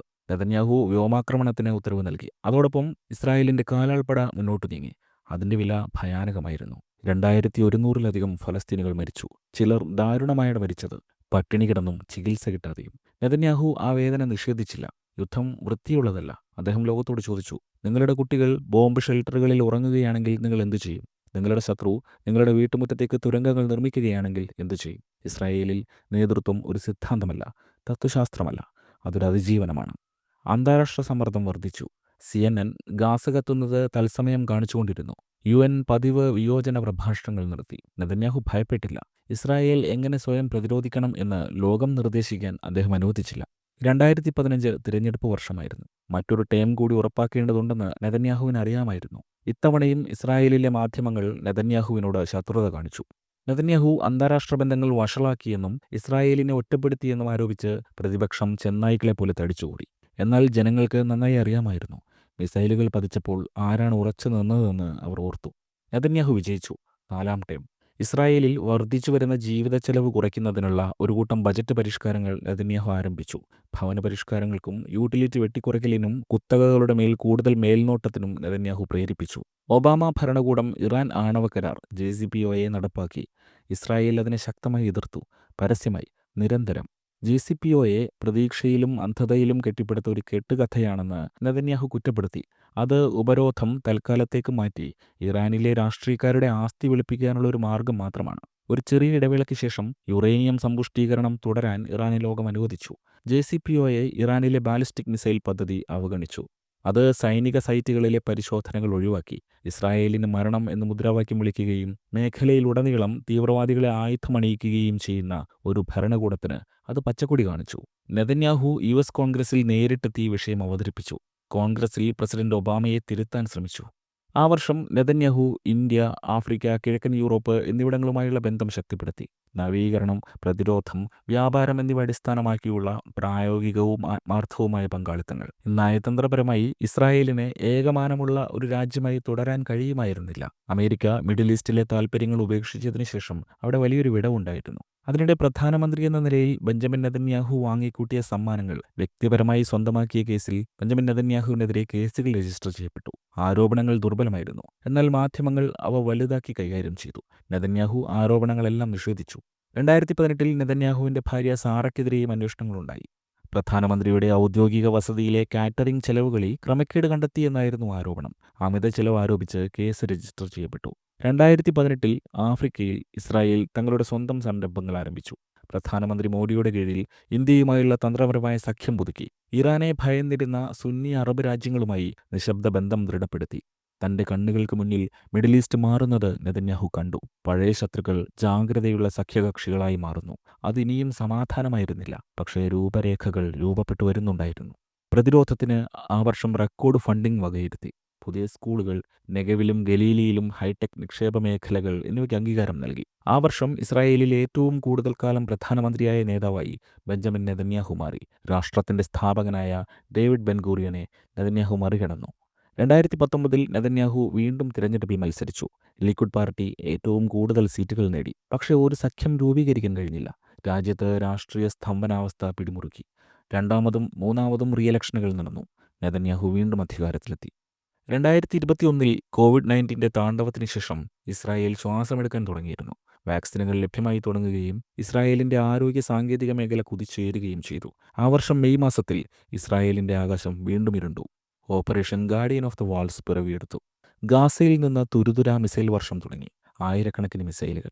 ഇസ്രായേലിലെ നഗരങ്ങൾ ആഷ്കലോൺ മുതൽ ടെൽ-അവീവ് വരെ ആക്രമണത്തിന് വിധേയമായി. തലസ്ഥാനത്തുടനീളം സൈറണുകൾ മുഴങ്ങി. അയൺ ഡോം പൂർണ്ണമായി വിന്യസിക്കാൻ നെതന്യാഹു ഉത്തരവിട്ടു. ഇസ്രായേലിന്റെ പൈലറ്റുമാർ, സൈനികർ, രഹസ്യാന്വേഷണ യൂണിറ്റുകൾ എല്ലാം വേഗതയിലും കൃത്യതയിലും അണിനിരന്നു. ആ രാത്രി നെതന്യാഹു രാജ്യത്തെ അഭിസംബോധന ചെയ്തു. നമ്മൾ മനുഷ്യരെ പരിചയാക്കി ഒളിച്ചിരിക്കുന്ന ഒരു ഭീകര സംഘടനയുമായി യുദ്ധത്തിലാണ്. നമ്മൾ ശക്തമായി തിരിച്ചടിക്കും. നമ്മുടെ പൗരന്മാരെ സംരക്ഷിക്കും. ആ സമയത്ത് ഓരോ തീരുമാനത്തിനും ലോകം തൂക്കം നോക്കി മാർക്കിടുമെന്ന് നെതന്യാഹുവിന് അറിയാമായിരുന്നു. ഹമാസ് അവരുടെ ആയുധങ്ങൾ വീടുകൾക്കും സ്കൂളുകൾക്കും ആശുപത്രികൾക്കും അടിയിലാണ് ഒളിപ്പിച്ചിരിക്കുന്നത്. ലോകം പതിവ് പോലെ വിരൽ വിധിതീർപ്പിന്റെ ട്രിഗറിൽ വെച്ച് നോക്കി നിന്നു. നെതന്യാഹു ഒരു കാര്യം വ്യക്തമാക്കിയിരുന്നു. തന്റെ കടമ ഇസ്രായേലിനോടും അതിന്റെ സുരക്ഷയോടുമാണ്. അവർ 11 ദിവസം പോരാടി. ഹമാസ് വെടിനിർത്തലിന് വഴങ്ങി. എന്നാൽ guardian of the walls operation ഇസ്രായേലിലെ രാഷ്ട്രീയം തകിടം മറിച്ചു. നെതന്യാഹുവിനെതിരെ അവിശ്വാസ പ്രമേയം വന്നു. അദ്ദേഹം രാജിവെച്ചു. പ്രത്യയശാസ്ത്രപരമായി പ്രതിപക്ഷമായവരുടെ സഖ്യം, ഇടത്, വലത്, അറബ് പാർട്ടികൾ ഒന്നിച്ചു. അതൊരു കാഴ്ചപ്പാടിന്റെ പേരിലായിരുന്നില്ല, മറിച്ച് നെതന്യാഹുവിനോടുള്ള എതിർപ്പായിരുന്നു. 18 മാസത്തോളം ഈ അവിയൽ സഖ്യം ഇസ്രായേൽ ഭരിച്ചു. നഫ്താലി ബെന്നറ്റും യൈർ ലാപിഡും പ്രധാനമന്ത്രിമാരായി വന്നു. അവർക്കൊരു ദിശാസൂചി ഉണ്ടായിരുന്നില്ല. പണപ്പെരുപ്പം ഇഴഞ്ഞു നീങ്ങി. സുരക്ഷ ശിഥിലമായി. തെരുവുകൾ അസ്വസ്ഥമായി. സഖ്യത്തിനുള്ളിൽ കലഹങ്ങൾ പതിവ് സംഭവം. ജനങ്ങൾക്ക് നേതൃത്വം എന്തായിരുന്നുവെന്ന് ഓർമ്മ വന്നു. 2022 തിരഞ്ഞെടുപ്പിൽ ലിക്വിഡ് പാർട്ടിക്ക് ശക്തമായ സഖ്യമുണ്ടാക്കാൻ സാധിച്ചു. ഡിസംബർ 29 നെതന്യാഹു വീണ്ടും പ്രധാനമന്ത്രിയായി സത്യപ്രതിജ്ഞ ചെയ്തു. 6ാം ടൈം ആരംഭിച്ചു. പൂർണ്ണമായും വലതുപക്ഷ ചിന്താഗതിയുള്ള സർക്കാരാണ് നെതന്യാഹു രൂപീകരിച്ചത്. 2023 നെതന്യാഹുവിന്റെ സർക്കാർ ഒരു ധീരമായ ജുഡീഷ്യൽ പരിഷ്കരണം ആരംഭിച്ചു. വളരെ കാലമായി ഇസ്രായേലിന്റെ നീതിന്യായ വ്യവസ്ഥ യാതൊരു ഓഡിറ്റിംഗുമില്ലാതെയാണ് പ്രവർത്തിക്കുന്നതെന്ന് നെതന്യാഹു ചൂണ്ടിക്കാട്ടി. നെസറ്റ് പാസാക്കിയ നിയമങ്ങൾ അവർക്ക് എളുപ്പത്തിൽ റദ്ദാക്കാൻ കഴിഞ്ഞിരുന്നു. ഇത് ജനാധിപത്യപരമായിരുന്നില്ല, ഒളിഗാർക്കിയായിരുന്നു. ജനാധിപത്യപരമായ ഉത്തരവാദിത്തം പുനഃസ്ഥാപിക്കാനാണ് നെതന്യാഹു ലക്ഷ്യമിട്ടത്. തിരഞ്ഞെടുക്കപ്പെടാത്ത ജഡ്ജിമാരെയല്ല രാഷ്ട്രത്തിന്റെ ഗതി നിയന്ത്രിക്കാൻ അനുവദിക്കുക എന്നതായിരുന്നു ലക്ഷ്യം. പക്ഷേ അതിന്റെ തിരിച്ചടി ഒരു അഗ്നിപർവ്വതം പോലെയായിരുന്നു. ടെല്ലവീവിലുടനീളം പ്രതിഷേധങ്ങൾ പൊട്ടിപ്പുറപ്പെട്ടു. സേനയിലെ റിസർവിസ്റ്റുകൾ സേവനം നിർത്തുമെന്ന് ഭീഷണിപ്പെടുത്തി. സിഇഒമാർ മൂലധനം ഒഴുകിപ്പോകുമെന്ന് മുന്നറിയിപ്പ് നൽകി. നെതന്യാഹു താൽക്കാലികമായി പരിഷ്കരണം നിർത്തിവെച്ചു. ഭേദഗതി ചർച്ച ചെയ്തു. 2023 ഒക്ടോബർ 7 ഇസ്രായേൽ രൂപീകരിക്കപ്പെട്ടതിന് ശേഷമുണ്ടായ ഏറ്റവും വലിയ ഭീകരാക്രമണം രാജ്യത്തിനുള്ളിൽ നടന്നു. ഹമാസ് പോരാളികൾ ഇസ്രായേൽ അതിർത്തി കടന്നുവന്ന് 1200ഓളം പേരെ വധിക്കുകയും 200ഓളം പേരെ ബന്ദികളാക്കുകയും ചെയ്തു. ഇസ്രായേലിന്റെ സെപ്റ്റംബർ 11 ആയിരുന്നു അത്. ഇസ്രായേലിലുടനീളമുള്ള കുടുംബങ്ങൾ സിംചാത്ത് തോറ ആഘോഷിക്കാൻ ഒത്തുകൂടിയിരുന്ന ഒരു സാധാരണ ദിവസം പോലെയാണ് അത് ആരംഭിച്ചത്. രാവിലെ 6:30 നെതന്യാഹുവിന്റെ ഓഫീസിലെ സൈനിക ഹോട്ട്ലൈൻ ഫോൺ ശബ്ദിച്ചു. ലൈനിൽ അദ്ദേഹത്തിന്റെ സൈനിക സെക്രട്ടറിയായിരുന്നു. അദ്ദേഹത്തിന്റെ ശബ്ദം മുറിഞ്ഞതും തിരക്കിട്ടതുമായിരുന്നു. ഗാസയിൽ നിന്ന് വൻതോതിലുള്ള മിസൈൽ ആക്രമണം. ആയിരക്കണക്കിന് മിസൈലുകളുണ്ട്. ഇത് മുമ്പത്തെ പോലെയല്ല. ഇത് മറ്റെന്തോ ആണ്. കൂടുതൽ വലുതാണ്. അത് ഹമാസിന്റെ മറ്റൊരു ആക്രമണമായിരുന്നില്ല. ആസൂത്രിത യുദ്ധമായിരുന്നു. ടെല്ലവീവിലെ കിര്യ സൈനിക ആസ്ഥാനത്തുള്ള യുദ്ധമുറിയിലേക്ക് നെതന്യാഹു പാഞ്ഞു. അദ്ദേഹത്തിന്റെ മുന്നിലുള്ള സ്ക്രീനുകളിൽ റഡാർ മാപ്പുകൾ നൂറുകണക്കിന്, പിന്നീട് ആയിരക്കണക്കിന് ചുവന്ന മിന്നലുകൾ കൊണ്ട് പ്രകാശിച്ചു. സ്റ്റെറോട്ട് മുതൽ ടെല്ലവീവ് വരെയുള്ള നഗരങ്ങൾ ആക്രമിക്കപ്പെട്ടു. അഷ്കലോൺ, ബീർഷവ, ജെറുസലേം, അയൺ ഡോം മിക്ക മിസൈലുകളും തടയുന്നുണ്ടായിരുന്നു. പക്ഷേ ചിലത് അത് ഭേദിച്ചു. പിന്നീട് നെതന്യാഹുവിന് ലഭിച്ച വിവരങ്ങൾ ഇസ്രായേലിനുള്ള തന്റെ ദശാബ്ദക്കണക്കിനായുള്ള സേവനത്തിൽ നേരിട്ട എല്ലാത്തിനേക്കാളും ഭയാനകമായിരുന്നു. ഹമാസ് തീവ്രവാദികൾ അതിർത്തികൾ ലംഘിച്ചിരിക്കുന്നു. മിസൈലുകൾ ഉപയോഗിച്ച് മാത്രമല്ല, കര, വ്യോമ, കടൽ മാർഗങ്ങളിലൂടെയും നൂറുകണക്കിന് പേർ ഇസ്രായേലിലേക്ക് പാരാഗ്ലൈഡ് ചെയ്യുകയും ഗേറ്റുകൾ തകർക്കുകയും ഒളിപ്പിച്ച തുരങ്കങ്ങളിൽ നിന്ന് പുറത്തുവരികയും ചെയ്തു. തോക്കുധാരികൾ കിബുട്സ്കുകളിൽ അതിക്രമിച്ച് കയറുന്നതും സാധാരണക്കാരെ കൂട്ടക്കൊല ചെയ്യുന്നതും ബന്ദികളാക്കുന്നതും നെതന്യാഹു കണ്ടു. അവർ ക്രൂരമായ കൃത്യതയോടെയാണ് നീങ്ങിയത്. കുടുംബങ്ങളെ അവരുടെ വീടുകളിൽ കൊലപ്പെടുത്തി. സുരക്ഷിത മുറികൾ അഗ്നിക്കിരയാക്കി. റീമിനടുത്തുള്ള ഒരു ഔട്ട്ഡോർ സംഗീതമേളയിൽ പങ്കെടുത്തവരെ വെടിവെച്ചു കൊന്നു. മൃതദേഹങ്ങൾ തെരുവുകളിൽ ചിതറിക്കിടന്നു. ചിലത് തിരിച്ചറിയാൻ പോലും കഴിയാത്ത വിധം വികൃതമായിരുന്നു. ഒരു നേതാവിന്റെ ജീവിതത്തിൽ സമയം ഭിന്നിക്കുന്ന നിമിഷങ്ങളുണ്ട്. ഓരോ നിമിഷവും അനന്തതയിലേക്ക് നീളുകയും ഉരുക്കിന്റെ വ്യക്തതയോടെ തീരുമാനങ്ങൾ എടുക്കുകയും ചെയ്യേണ്ട സമയം. അതായിരുന്നു October 7. IDF chief of staff, Shin Bet director, cabinet മന്ത്രിമാർ എന്നിവരുമായി നെതന്യാഹു ഒത്തുകൂടി. ആക്രമണത്തിന്റെ വ്യാപ്തി ഓരോ മണിക്കൂറിലും വ്യക്തമായിക്കൊണ്ടിരുന്നു. ഇത് ഹമാസുമായുള്ള മറ്റൊരു പോരാട്ടമായിരുന്നില്ല. ഇതൊരു കൂട്ടക്കൊലയായിരുന്നു. മുൻകൂട്ടി ആസൂത്രണം ചെയ്തതും ഏകോപിപ്പിച്ചതും ഭീകരമായ വ്യാപ്തിയുള്ളതുമായിരുന്നു. ഒറ്റ ദിവസം കൊണ്ട് ഏകദേശം 1200 ഇസ്രായേലികൾ കൊല്ലപ്പെട്ടു. കുഞ്ഞുങ്ങൾ, മുത്തശ്ശിമാർ, ഹോളോകോസ്റ്റ് അതിജീവിച്ചവർ, സൈനികർ, വിദേശ തൊഴിലാളികൾ, യുവജനങ്ങൾ. 200-ലധികം പേരെ ബന്ദികളാക്കി ഗാസയിലേക്ക് കൊണ്ടുപോയി. കുട്ടികൾ, സ്ത്രീകൾ, വൃദ്ധർ, ചിലപ്പോൾ മുഴുവൻ കുടുംബങ്ങളും. ചിലരെ തെരുവുകളിലൂടെ വലിച്ചിഴച്ചു. മറ്റുള്ളവരെ ഹമാസ് തുരങ്കങ്ങളിൽ തടവിലാക്കി. ഗാസയുടെ അടിയിൽ നിലവിലുണ്ടെന്ന് ഇസ്രായേലിന് അറിയാമായിരുന്ന, പൂർണ്ണമായി മാപ്പ് ചെയ്യാത്ത മെട്രോ എന്ന് വിളിക്കപ്പെടുന്ന തുരങ്കങ്ങൾ. അന്ന് വൈകുന്നേരം നെതന്യാഹു രാജ്യത്തെ അഭിസംബോധന ചെയ്തു. ഹമാസ് ഒരു ചുവന്ന രേഖ കടന്നിരിക്കുന്നു. തന്ത്രപരമായി മാത്രമല്ല, ധാർമ്മികമായി. അവർ മനുഷ്യരാശിയെ തന്നെ അപമാനിച്ചിരിക്കുന്നു. അടുത്ത ദിവസങ്ങളിൽ അവർ ഓപ്പറേഷൻ അയൺ സോഡ്സ് ആരംഭിച്ചു. 2014 ശേഷമുള്ള ഗാസയിലെ ഏറ്റവും വലിയ സൈനിക നീക്കം. വ്യോമാക്രമണങ്ങളിൽ കമാൻഡ് സെന്ററുകൾ, തുരങ്ക ശൃംഖലകൾ, ആയുധപ്പുരകൾ എന്നിവ തകർന്നു. ഹമാസ് ലക്ഷ്യങ്ങളെ കൃത്യതയോടെ ആക്രമിച്ചു. ഹമാസിനെ പൂർണ്ണമായി ഇല്ലാതാക്കുക എന്നതായിരുന്നു ലക്ഷ്യം. ഹമാസ് ആക്രമണത്തിൽ കഫാറസ, ബീറി, മിറോസ് പോലുള്ള നെയ്ബർഹുഡുകൾ പൂർണ്ണമായും തകർക്കപ്പെട്ടിരുന്നു. അന്താരാഷ്ട്ര സമൂഹം സംയമനം പാലിക്കാൻ ആവശ്യപ്പെട്ടു. അമിതമായ ബലം പ്രയോഗിക്കുന്നു. ഗാസയിലെ സാധാരണക്കാരുടെ മരണങ്ങൾ. ഓരോ യുദ്ധത്തിലും ഇസ്രായേൽ കേട്ടിരുന്ന അതേ വാദങ്ങൾ. പതിവ് വിമർശനങ്ങളുടെ കൂട്ടം തിരിച്ചെത്തി. മൊസാദിലെയും ഷിൻബെറ്റിലെയും ഇന്റലിജൻസ് ഏജന്റുമാർ ഇസ്രായേലി ബന്ദികളെ കണ്ടെത്താനും തുരങ്കപാതകൾ തിരിച്ചറിയാനും അക്ഷീണം പ്രവർത്തിച്ചു. തട്ടിക്കൊണ്ടുപോയവരുടെ മാതാപിതാക്കൾ, അമ്മമാർ, അച്ഛന്മാർ, സഹോദരങ്ങൾ കിര്യയ്ക്ക് പുറത്ത് തമ്പടിച്ചു. വിവരങ്ങൾ ആവശ്യപ്പെട്ടു. ഉത്തരങ്ങൾ ആവശ്യപ്പെട്ടു. ഖത്തർ, ഈജിപ്റ്റ്, US എന്നിവയുടെ സഹായത്തോടെ ഇസ്രായേൽ പരിമിതമായ ബന്ദി കൈമാറ്റങ്ങൾക്കുള്ള കരാറുകൾ ഉറപ്പിച്ചു. ചിലരെ തിരിച്ചെത്തിച്ചു. വളരെയധികം പേർ ജീവനില്ലാതെയാണ് എത്തിയത്. ഈ ബന്ദികളിലൂടെ ഹമാസ് നടത്തിയ മാനസിക യുദ്ധം നിരന്തരമായിരുന്നു. അത് ഇസ്രായേലി സമൂഹത്തിന്റെ ഹൃദയം തകർത്തു. ഇസ്രായേൽ 3 ലക്ഷത്തിലധികം റിസർവിസ്റ്റുകളെ സജ്ജമാക്കി. ഇസ്രായേൽ ചരിത്രത്തിലെ ഏറ്റവും വലിയ സൈനിക സജ്ജീകരണം. റോഡുകളിൽ ടാങ്കുകൾ, കവചിത വാഹനങ്ങൾ, സപ്ലൈ ട്രക്കുകൾ എന്നിവ നിറഞ്ഞു. യുവതികളും യുവാക്കളും, അച്ഛന്മാരും അമ്മമാരും, ബിസിനസ് ഉടമകളും വിദ്യാർത്ഥികളും എല്ലാം യൂണിഫോമിലേക്ക് മടങ്ങി. യുദ്ധം ആഴ്ചകളും മാസങ്ങളും നീണ്ടുനിന്നു. ഹമാസ് സാധാരണ ജനങ്ങൾക്കിടയിലേക്ക് അപ്രത്യക്ഷമായപ്പോൾ ഗാസ നാശത്തിന്റെ ഒരു ലാബിരിന്തായി മാറി. അന്താരാഷ്ട്ര അഭിപ്രായം മാറാൻ തുടങ്ങി. സ്വയം പ്രതിരോധിക്കാനുള്ള ഇസ്രായേലിന്റെ അവകാശത്തെ ലോകം അപലപിച്ചു. പിന്തുണ നൽകി ഉറച്ചുനിന്ന അമേരിക്കൻ പ്രസിഡന്റ് ജോ ബൈഡനുമായി നെതന്യാഹു കൂടിക്കാഴ്ച നടത്തി. ഒക്ടോബർ 18 അദ്ദേഹം ഇസ്രായേൽ സന്ദർശിച്ചു. ഐക്യദാർഢ്യത്തിന്റെ ശക്തമായ പ്രത്യക്ഷപ്പെടൽ. എന്നാൽ ഇസ്രായേലിന്റെ അടുത്ത സഖ്യകക്ഷികൾ പോലും സംയമനം പാലിക്കാനും വെടിനിർത്തൽ സാധ്യത തേടാനും അവരെ പ്രേരിപ്പിക്കാൻ തുടങ്ങി. എന്നാൽ കുഞ്ഞുങ്ങളെ തൊട്ടിലിൽ വെച്ച് തലയറുക്കുകയും ചുട്ടുകൊല്ലുകയും സ്ത്രീകളെ ബലാത്സംഗം ചെയ്യുകയും ഹോളോകോസ്റ്റ് അതിജീവിച്ചവരെ തട്ടിക്കൊണ്ടുപോവുകയും ചെയ്ത ശേഷം എന്ത് സംയമനമാണ് സാധ്യമാകുക? അത്തരമൊരു തിന്മ തൊട്ടടുത്ത് നടമാടുമ്പോൾ ഇസ്രായേൽ നിർത്തണം എന്ന് ഏത് ധാർമ്മിക ദർശനമാണ് പറയുന്നത്? ഇക്കാര്യത്തിൽ സൈനിക വിജയം മാത്രം മതിയാകില്ലെന്ന് നെതന്യാഹുവിന് അറിയാമായിരുന്നു. ഇസ്രായേലിന്റെ ഇന്റലിജൻസ് സേവനങ്ങളിലുള്ള വിശ്വാസം, സർക്കാരിലുള്ള വിശ്വാസം, തന്നിലുള്ള വിശ്വാസം പോലും ആഴത്തിൽ മുറിവേറ്റിരുന്നു. പ്രതിഷേധങ്ങൾ വർദ്ധിച്ചു. വിമർശനം തീവ്രമായി. 2024 ഇസ്രായേൽ ഗാസ അതിർത്തിയിൽ നിരന്തര പോരിലായിരുന്നു. മെയ് മാസത്തോടെ അന്താരാഷ്ട്ര ക്രിമിനൽ കോടതി ഹമാസ് നേതാക്കൾക്കും നെതന്യാഹുവിനുമെതിരെ അറസ്റ്റ് വാറന്റുകൾ പുറപ്പെടുവിക്കാനുള്ള സാധ്യത ഉയർന്നുവന്നു. അത് അവിശ്വസനീയമായിരുന്നു. ഹമാസ് ഒരു ഭീകര സംഘടന എന്ന പേരിലാണ് അറസ്റ്റ് വാറന്റ് ഭീഷണിയിൽ നിന്നത്. എന്നാൽ മിഡിൽ ഈസ്റ്റിലെ ഏക ജനാധിപത്യ രാജ്യത്തിന്റെ നേതാവ് ഭീകര ഭരണകൂടങ്ങളുടെ തലവന്മാരുടേതിന് സമാനമായ നിയമപരമായ നടപടികൾ നേരിടുന്നത് നെതന്യാഹു ചോദ്യം ചെയ്തു. അനുപാതമില്ലാത്ത ബലപ്രയോഗം നടത്തി എന്നതാണ് നെതന്യാഹു ചെയ്ത കുറ്റം. നെതന്യാഹു ചോദിച്ചു, നിങ്ങളുടെ കുട്ടികൾക്ക് നേരെ വെടിയുതിരുമ്പോൾ എന്താണ് ആനുപാതികമായിട്ടുള്ളത്? മിസൈലുകൾ നിങ്ങളുടെ ആകാശത്തിലൂടെ അലറുമ്പോൾ, നിങ്ങളുടെ പൗരന്മാർക്ക് അഭയം കണ്ടെത്താൻ 15 സെക്കൻഡ് മാത്രമുള്ളപ്പോൾ. ആ വർഷം ജൂലൈയിൽ US കോൺഗ്രസിനെ അഭിസംബോധന ചെയ്യാൻ നെതന്യാഹു വീണ്ടും അമേരിക്കയിലേക്ക് പോയി. അന്ന് US കോൺഗ്രസിലെ 92 സെനറ്റർമാർ നെതന്യാഹുവിന്റെ പ്രസംഗം ബഹിഷ്കരിച്ചു. അമേരിക്കയിൽ പ്രതിഷേധമിരമ്പി. നെതന്യാഹു യാത്രാപരിപാടി വെട്ടിച്ചുരുക്കി. 2024 ഒക്ടോബർ 19 നെതന്യാഹുവിനെതിരെ ഡ്രോൺ ആക്രമണം നടന്നു. അദ്ദേഹം ഭാര്യ സാറയോടൊപ്പം സിസേറിയയിലെ അവരുടെ വീട്ടിലായിരുന്നു. അപ്പോഴാണ് ഡ്രോൺ വന്നത്.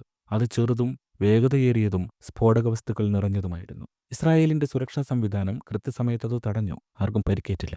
ഷിൻബെറ്റും മൊസാദും അന്വേഷണം ആരംഭിച്ചു. ഡ്രോണിലെ വിരലടയാളങ്ങൾ ഇറാനിലേക്കാണ് വിരൽ ചൂണ്ടിയത്. അദ്ദേഹം രാജ്യത്തെ അഭിസംബോധന ചെയ്തു. ഡ്രോണുകൾ കൊണ്ട് നിങ്ങൾക്കെന്നെ നിശബ്ദനാക്കാൻ കഴിയില്ല. മിസൈലുകളോ ഭീഷണികളോ അന്താരാഷ്ട്ര ട്രിബ്യൂണലുകളോ കൊണ്ട് നിങ്ങൾക്ക് ഞങ്ങളെ ഭയപ്പെടുത്താൻ കഴിയില്ല. ഇസ്രായേൽ ഇവിടെ തന്നെ ഉണ്ടാകും. ഞാനും ഇവിടെ തന്നെ ഉണ്ടാകും. 2025 ഇസ്രായേലിന്റെ ഭൂമിക്കടിയിലാകെ ഒരു മുഴക്കത്തോടെയാണ് ആരംഭിച്ചത്. ആദ്യം അതൊരു വിദൂര കൊടുങ്കാറ്റിന്റെ ശബ്ദം പോലെ നേരിയതായിരുന്നു. മാർച്ചോടെ ആ പ്രകമ്പനങ്ങൾ വലിയ ഭൂകമ്പങ്ങളായി മാറി. ഖാസയിൽ നിന്നുമാണ് ഇത്തവണയും അത് വന്നത്. വെടിനിർത്തൽ കരാർ അസാധുവായിരുന്നു. ഇസ്രായേലിന്റെ തെക്കൻ നഗരങ്ങളായ ദറോട്ട്, അഷ്കലോൺ, ടെല്ലവീവിന്റെ പ്രാന്തപ്രദേശങ്ങൾ പോലും വീണ്ടും മിസൈൽ ആക്രമണത്തിനിരയായി. അതൊരു സാധാരണ ഏറ്റുമുട്ടലായിരുന്നില്ല. അതൊരു പ്രഖ്യാപനമായിരുന്നു. ഹമാസും പലസ്തീനിയൻ ഇസ്ലാമിക് ജിഹാദും വിശ്വസിച്ചത് സമയം അവർക്കൊപ്പമാണെന്നാണ്. ഇസ്രായേൽ ആഭ്യന്തര തർക്കങ്ങളിൽ ഭിന്നിച്ചതും വർഷങ്ങളുടെ യുദ്ധത്തിൽ തളർന്നതും അവർക്കൊരു കാരണമായി. ഇസ്രായേൽ ഉടനടി തിരിച്ചടി ആരംഭിച്ചു. വ്യോമസേനയുടെ മിന്നലാക്രമണങ്ങൾ, പ്രധാന തീവ്രവാദി താവളങ്ങൾ, ആയുധപ്പുരകൾ, തുരങ്ക ശൃംഖലകൾ എന്നിവിടങ്ങളിൽ നാശം വിതച്ചു. യുദ്ധം തുടർന്നു. ഗാസ കത്തിയിരിഞ്ഞു. അയൺഡോം വിശ്രമമില്ലാതെ പ്രവർത്തിച്ചു. ദിവസങ്ങളോളം നെതന്യാഹു ഉറങ്ങിയില്ല. യുദ്ധ ക്യാബിനറ്റ് തുടർച്ചയായി യോഗം ചേർന്നു. അനലിസ്റ്റുകൾ ഉപഗ്രഹ ചിത്രങ്ങൾ പരിശോധിച്ചു. പൈലറ്റുമാർ ഭൂഗർഭ ബങ്കറുകളിൽ നിന്ന് വിവരങ്ങൾ നൽകി. ഏപ്രിൽ മാസത്തിൽ വീണ്ടും ആഭ്യന്തര ഇടിമുഴക്കം. അത് ഗാസയുടെ ആകാശത്തു നിന്നായിരുന്നില്ല. ജെറുസലേമിലെ സുപ്രീം കോടതി ചേംബറുകളിൽ നിന്നാണ് അത് വന്നത്. മാസങ്ങളായി നെതന്യാഹു സർക്കാരും സുരക്ഷാ മേധാവികളും തമ്മിൽ പിരിമുറുക്കങ്ങൾ ഉടലെടുത്തിരുന്നു. അവരിൽ നെതന്യാഹുവിന്റെ പ്രധാന എതിരാളി ഷിൻബെറ്റിന്റെ തലവനായ റോണൻ ബാർ ആയിരുന്നു. നെതന്യാഹുവിന് അദ്ദേഹത്തിലുള്ള വിശ്വാസം നഷ്ടപ്പെട്ടിരുന്നു. വ്യക്തിപരമായിരുന്നില്ല, മറിച്ച് റോണൻ ബാറിന്റെ തീരുമാനങ്ങൾ അമിതമായി പ്രതികരിക്കുന്നതും രാഷ്ട്രീയ ശരികളും അന്താരാഷ്ട്ര സമ്മർദ്ദവും കൊണ്ട് വിട്ടുവീഴ്ച ചെയ്യുന്നതാണെന്നും നെതന്യാഹു വിശ്വസിച്ചു. റോണൻ ബാറിനെ നീക്കാൻ നെതന്യാഹു നീക്കം തുടങ്ങി. സുപ്രീം കോടതി ഇതിനോട് വിയോജിച്ചു. അവർ ഈ നീക്കം തടഞ്ഞു. പരസ്യമായി കോടതി ഇതിനെ അനീതി എന്ന് വിശേഷിപ്പിച്ചു. മെയ് മാസത്തോടെ ഹമാസ് ഭൂഗർഭ ടണലുകളിൽ ആയുധങ്ങൾ സംഭരിച്ച് അടുത്ത ആക്രമണത്തിന് തയ്യാറെടുക്കുന്നതായി രഹസ്യാന്വേഷണ വിവരങ്ങൾ ലഭിച്ചു. റാഫയുടെയും ഖാൻ യൂനിസിന്റെയും അടിയിൽ കറുത്ത സിരകൾ പോലെ വളഞ്ഞു പൊളഞ്ഞു കിടക്കുന്ന തുരങ്ക ശൃംഖലകളിലൂടെ അവർ ആയുധങ്ങൾ നീക്കുന്നുണ്ടായിരുന്നു. ഇറാനിയൻ ഫണ്ട് ഗാസയിലേക്ക് ഒഴുകി. ഹിസ്ബുള്ളയും സംഘടിക്കുകയായിരുന്നു. ഇസ്രായേൽ ഒരു സന്ദേശം അയച്ചു. ഹമാസിന് മാത്രമല്ല, ടെഹ്റാനും ബെയ്റൂട്ടും പുഞ്ചിരിയോടെ നോക്കി നിൽക്കുന്ന ഓരോ തലസ്ഥാനത്തിനും. അങ്ങനെ നെതന്യാഹു ഓപ്പറേഷൻ ഗിഡിയോൺസ് ചാരിയറ്റ്സിന് അനുമതി നൽകി. കൃത്യമായി ടാർഗറ്റ് ചെയ്ത് വ്യോമാക്രമണങ്ങളോടുകൂടിയ വിപുലമായ കര ആക്രമണം. ഇസ്രായേൽ എലൈറ്റ് ഗോലാനി പാരാട്രൂപ്പർ ബ്രിഗേഡുകൾ വിന്യസിച്ചു. തീവ്രവാദി നേതൃത്വത്തെയും കമാൻഡ് സെന്ററുകളെയും ലക്ഷ്യമിട്ടു. ഡ്രോണുകൾ ആകാശത്ത് നിറഞ്ഞു. ലോകം ഞെട്ടിപ്പോയി. UN അപലപിച്ചു. പാശ്ചാത്യ നേതാക്കൾ സംയമനം പാലിക്കാൻ അഭ്യർത്ഥിച്ചു. എന്നാൽ ബ്രസൽസിൽ നിന്നോ ജനീവയിൽ നിന്നോ പ്രശംസ നേടാനായിരുന്നില്ല താൻ തിരഞ്ഞെടുക്കപ്പെട്ടതെന്ന് നെതന്യാഹു ഓർമ്മപ്പെടുത്തി. അടുത്ത മാസം ജൂൺ 13-ന് തന്റെ ഔദ്യോഗിക ജീവിതത്തിലെ ഏറ്റവും പ്രധാനപ്പെട്ട ഓപ്പറേഷന് നെതന്യാഹു അനുമതി നൽകി. Operation rising lion. ഇറാന്റെ ആണവ പദ്ധതി റെഡ് ലൈൻ കടന്നിരുന്നു. മൊസാദിൽ നിന്നുള്ള രഹസ്യാന്വേഷണ വിവരങ്ങൾ, CIA ചോർത്തലുകൾ, പ്രാദേശിക സഖ്യകക്ഷികളുടെ വിവരങ്ങൾ എന്നിവയെല്ലാം ആ സത്യത്തിലേക്ക് വിരൽ ചൂണ്ടി. ഇറാൻ ആണവ ബ്രേക്കൌട്ട് ശേഷിയിലെത്താൻ ആഴ്ചകൾ, ഒരുപക്ഷെ ദിവസങ്ങൾ മാത്രം അകലെയാണ്. ആണവ കരാർ ഇല്ലാതായിരിക്കുന്നു. പടിഞ്ഞാറൻ രാജ്യങ്ങൾ നിശബ്ദമാണ്. എന്നാൽ ഇസ്രായേലിന് നിലനിൽപ്പിനെക്കുറിച്ച് ഭാഗ്യം പരീക്ഷിക്കാൻ കഴിയുമായിരുന്നില്ല. കിരിയയ്ക്ക് താഴെയുള്ള സുരക്ഷിതമായ യുദ്ധമുറിയിൽ നെതന്യാഹു തന്റെ ഏറ്റവും വിശ്വസ്തരായ ഉപദേഷ്ടാക്കളെ ഒരുമിച്ച് കൂട്ടി. നെതന്യാഹു ഉത്തരവിട്ടു, ആക്രമിക്കുക. മണിക്കൂറുകൾക്കുള്ളിൽ ഇസ്രായേലി F-35 വിമാനങ്ങൾ പ്രാദേശിക വ്യോമ ഇടനാഴികളിലൂടെ കടന്നുപോയി. ഇറാനെ ഭയക്കുന്ന സുന്നി അറബ് രാജ്യങ്ങളുമായുള്ള സൂക്ഷ്മമായ നയതന്ത്രത്തിലൂടെ ഇസ്രായേൽ ഇതിനെ രഹസ്യമായി അനുമതി നേടിയിരുന്നു. ഇറാനിലെ നതാൻസ്, ഫോഡോ, ഇസ്ഫഹാൻ എന്നിവിടങ്ങളിൽ ആക്രമണം നടത്തി. കമാൻഡ് ബങ്കറുകളും പർവ്വതങ്ങളുടെ ആഴത്തിൽ മറഞ്ഞിരിക്കുന്ന സമ്പുഷ്ടീകരണ കേന്ദ്രങ്ങളും ആക്രമിച്ചു. തിരിച്ചടി വേഗത്തിലായിരുന്നു. ഹിസ്ബുള്ള നൂറുകണക്കിന് റോക്കറ്റുകൾ തൊടുത്തുവിട്ടു. സിറിയയിലും ഇറാഖിലുമുള്ള ഇറാൻ അനുകൂലികൾ അണിനിരന്നു. ഹൂത്തികൾ യമനിൽ നിന്ന് ഡ്രോണുകൾ വിക്ഷേപിച്ചു. യുദ്ധത്തിന് പല്ലുകളും ചിറകുകളും വന്നു. ലോകം വിറച്ചു. വിപണികൾ ചാഞ്ചാടി. നയതന്ത്രജ്ഞർ ഓടി നടന്നു. തിരിച്ചടി വന്നു. ഇറാൻ ചരിത്രത്തിലാദ്യമായി ഇസ്രായേലിലേക്ക് നേരിട്ടുള്ള വ്യോമാക്രമണം നടത്തി. ടെല്ലവീവ് വ്യോമാക്രമണ സൈറണുകളാൽ മുഖരിതമായി. 100ഓളം പേർ മരിച്ചു. അതിനിടെ ഇറാനെതിരെ ആക്രമണത്തിന് അമേരിക്ക ഇസ്രായേലിനൊപ്പം കൂടി. 10ലേറെ ആണവ കേന്ദ്രങ്ങൾ നാമാവശേഷമാക്കി. യുദ്ധം വികസിക്കുമ്പോൾ നെതന്യാഹുവിന് രാഷ്ട്രീയ സമ്മർദ്ദവും വർദ്ധിക്കുകയാണ്. ആശയപരമായ ഭിന്നതകളാൽ ഇതിനകം സമ്മർദ്ദത്തിലായിരുന്ന നെതന്യാഹുവിന്റെ സഖ്യം ആടിയുലയാൻ തുടങ്ങിയിട്ടുണ്ട്. കൂറുമാറ്റങ്ങളും കലാപഭീഷണികളും നെസറ്റ് പിരിച്ചുവിടൽ വോട്ടും നെതന്യാഹുവിന് ഈ വർഷാദ്യം നേരിടേണ്ടി വന്നു. ആ കഥ തുടരുകയാണ്. പശ്ചിമേഷ്യ ഇനി എങ്ങനെയെല്ലാം മാറുമെന്നറിയില്ല. ചരിത്രം ദയ കാണിക്കുകയാണെങ്കിൽ ബെഞ്ചമിൻ നെതന്യാഹു ഇസ്രായേലിനും അതിൻ്റെ ശത്രുക്കൾക്കുമിടയിൽ ഒരു മതില് പോലെ നിലകൊണ്ടുവെന്ന് വിശേഷിപ്പിക്കും. മറ്റുള്ളവർ കാണാത്തത് അദ്ദേഹം കണ്ടുവെന്നും മറ്റുള്ളവർ മടിച്ചു നിന്നപ്പോൾ അദ്ദേഹം ധൈര്യം കാണിച്ചുവെന്നും പറയും. അദ്ദേഹം തൻ്റെ ജനങ്ങളെ അഗാധമായി സ്നേഹിക്കുകയും അവരുടെ ഭാവിക്ക് വേണ്ടി പോരാടുകയും ഒരിക്കലും പിന്മാറാതിരിക്കുകയും ചെയ്തുവെന്നും പറയും. നെതന്യാഹു ഒരു പണ്ഡിതൻ്റെയും ഒരു വഴികാട്ടിയുടെയും മകനാണ്. വീരമൃത്യു വരിച്ച ഒരു സഹോദരൻ്റെ കൂടപ്പിറപ്പാണ്. ഒരു സൈനികനാണ്. രാഷ്ട്രതന്ത്രജ്ഞനാണ്. ഇസ്രായേലിൻ്റെ സേവകനാണ്. ലോകം നിശബ്ദത ആവശ്യപ്പെട്ടപ്പോൾ നിശബ്ദനാകാൻ വിസമ്മതിച്ച ശബ്ദമാണ് നെതന്യാഹു. അദ്ദേഹം ഇസ്രായേൽ ജനതയുടെ കഥയിലെ ഒരു താളാണ്. അത് തുടരും.